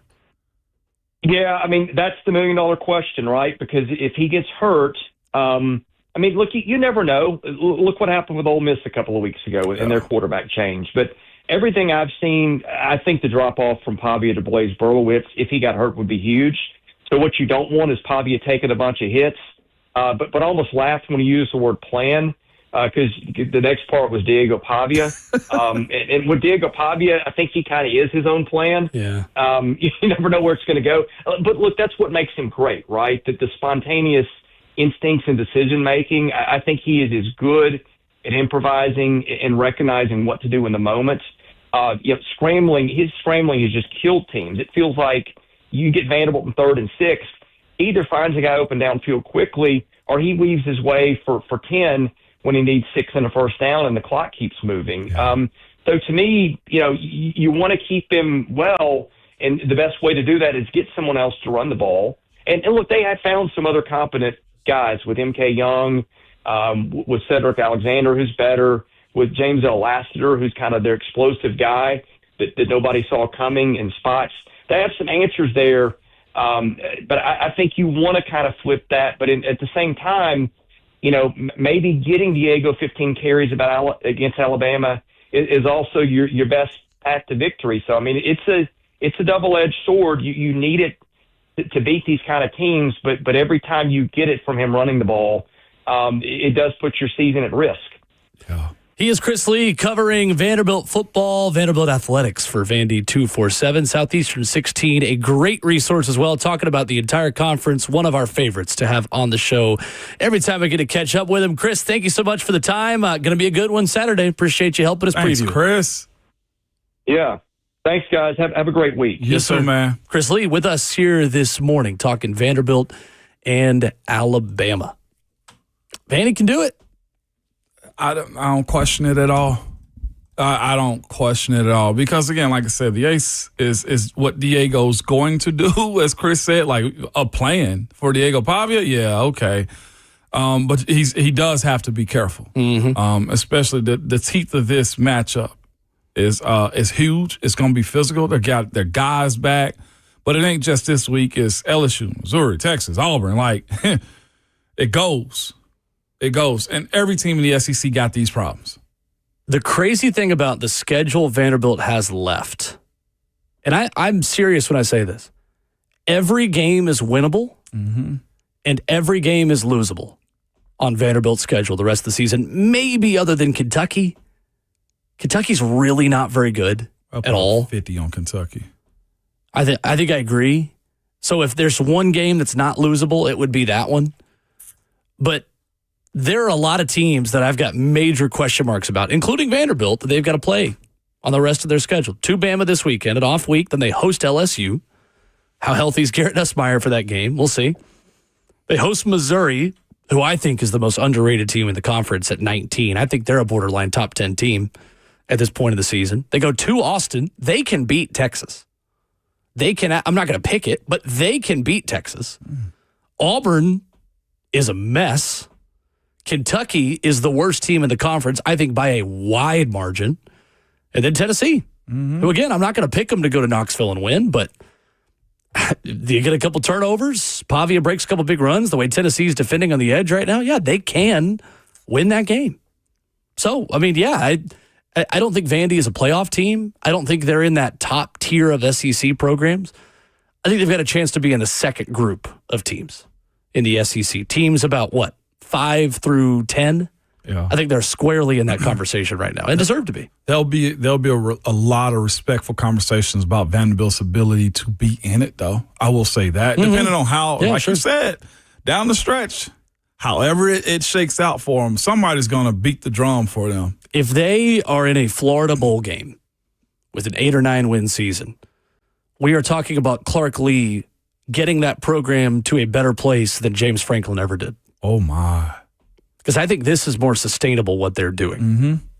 I think Clark Lee has achieved more at Vandy than James Franklin did. Because James Franklin benefited from down SEC East programs in Knoxville, in Athens, and in Gainesville when he was there. Clark Lee is beating a lot of these teams. Like, he beat an Alabama team that just went and beat Georgia for a second straight year.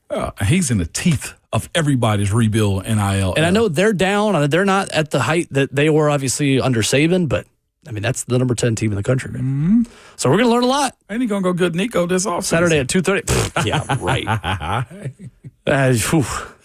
That report being out there that Vandy is one of the teams that is a potential landing spot for Nico. Big Nick, buddy, put your phone down.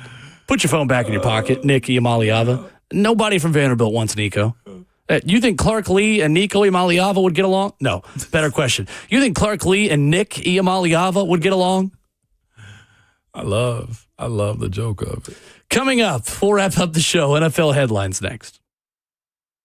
Work. It's what we do. Part of who we are. There is joy in work. And no matter what size your business is, the dedicated commercial team at Two Rivers Ford will find the work trucks and vans that keep your business moving. And Two Rivers is the only dealer that offers a 90-day free fleet management program that can help you save money on every single mile. The Commercial Vehicle Center at Two Rivers Ford. We work for you.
Ramon and Will on 104.5 The Zone, fueled by Scooter's Coffee. Wrapping up the show, we've got coaching search names to know for the first SEC opening. Let's go. Oh, we're so back.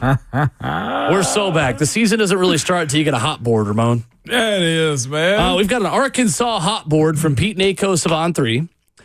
I want you to give me 3 names for Arkansas before I give you the 3 on the graphic that Pete Nakos has put out there. One of them is just diabolical that this guy's being considered for the Arkansas job. But you give me 3 names for Arkansas that should be on their call list. Go. Golish. Okay. Memphis's coach. I don't know his name. That would be Ryan Silverfield. Ryan Silverfield is the head coach at Memphis. And Tim Banks. Whoa. Don't put that evil on me or us. Just saying. None of those 3 are on the graphic. Memphis coach, is it? No, the one of them's obvious. Bobby Petrino is one of the coaches on the graphic. Oh, well, yeah. As a guy who is angling for the head coach job permanently. He gonna get it. Especially if he's single this time around. What's wrong with you? I mean, you're not wrong. You're not wrong, to be fair. If he stays off motorcycles, he'll be all right. He did just fire Travis Williams, defensive coordinator. Mm-hmm. He's making kinds of coaching changes in season that interims don't make, but that coaches make. Crazy. Anyway, the other 2 on this list, one of them I think is also obvious. Rhett Lashley, Arkansas guy, former Arkansas quarterback, was a GA there, has rebuilt SMU into a college football playoff contender. Apparently, according to On3, former Arkansas offensive lineman who also owns the Dallas Cowboys, Jerry Jones, is backing Rhett Lashley for the job. That's a hilarious way. Yes. Shout out to Pete Nakos. That's a hilarious way to identify Jerry Jones. Yes. Is to say, that's like being...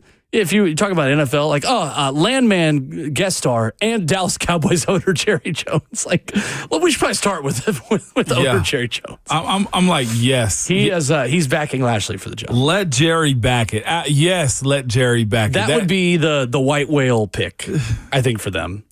But you have to remember, Ramon, that these are the same people who hired John Calipari. And Deion Sanders is the other guy on this graphic for Arkansas.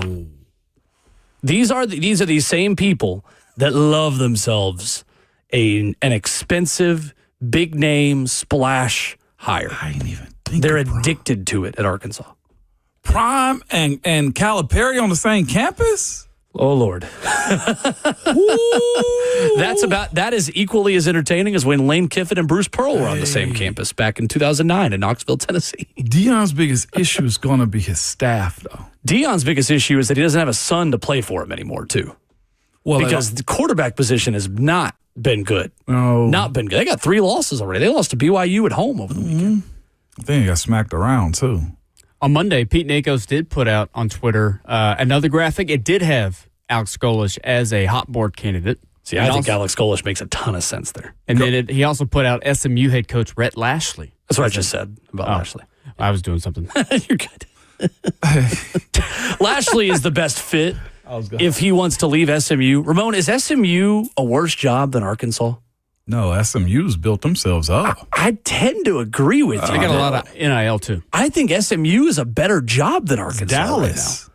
Well, and it's an easier path to the playoff and a much easier conference. Easy to recruit there, I think, and fly into and do everything else that you want to do in the world. I wouldn't leave SMU for Arkansas. I wouldn't either at this point.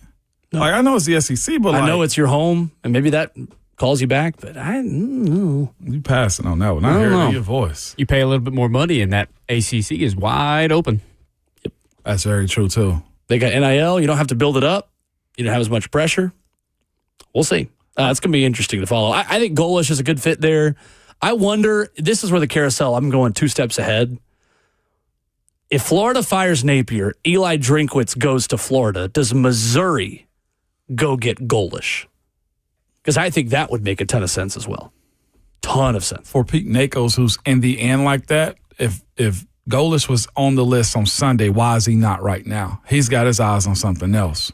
Well, it's just who agents are throwing out there to get their guys raises. I mean, well, that's of course, all college but football still, is. I would almost expect Nakos to have a tie to Golish to get an answer. He's got a tie to everybody. Yeah, exactly. So he's already pulled his name from Arkansas. I don't think so. I think this is just more, here are a couple other names that are popping up. I don't think Golish is, because if Golish had pulled out, yeah, he's still in there. At the bottom of the article, past the 3 headliners, Golish, John Summerall, and a bunch of other guys are still in the mix, including Ryan Silverfield. Back at it tomorrow morning. Rhett Bryan will be here. We will preview Titans and Cardinals. You will hear from Titans coordinators today, and we'll talk more Vandy, Alabama as well, coming up tomorrow morning. Can't wait. Hey, but at all times, your Twitter fingers and your mic is always hot, baby. Here we go.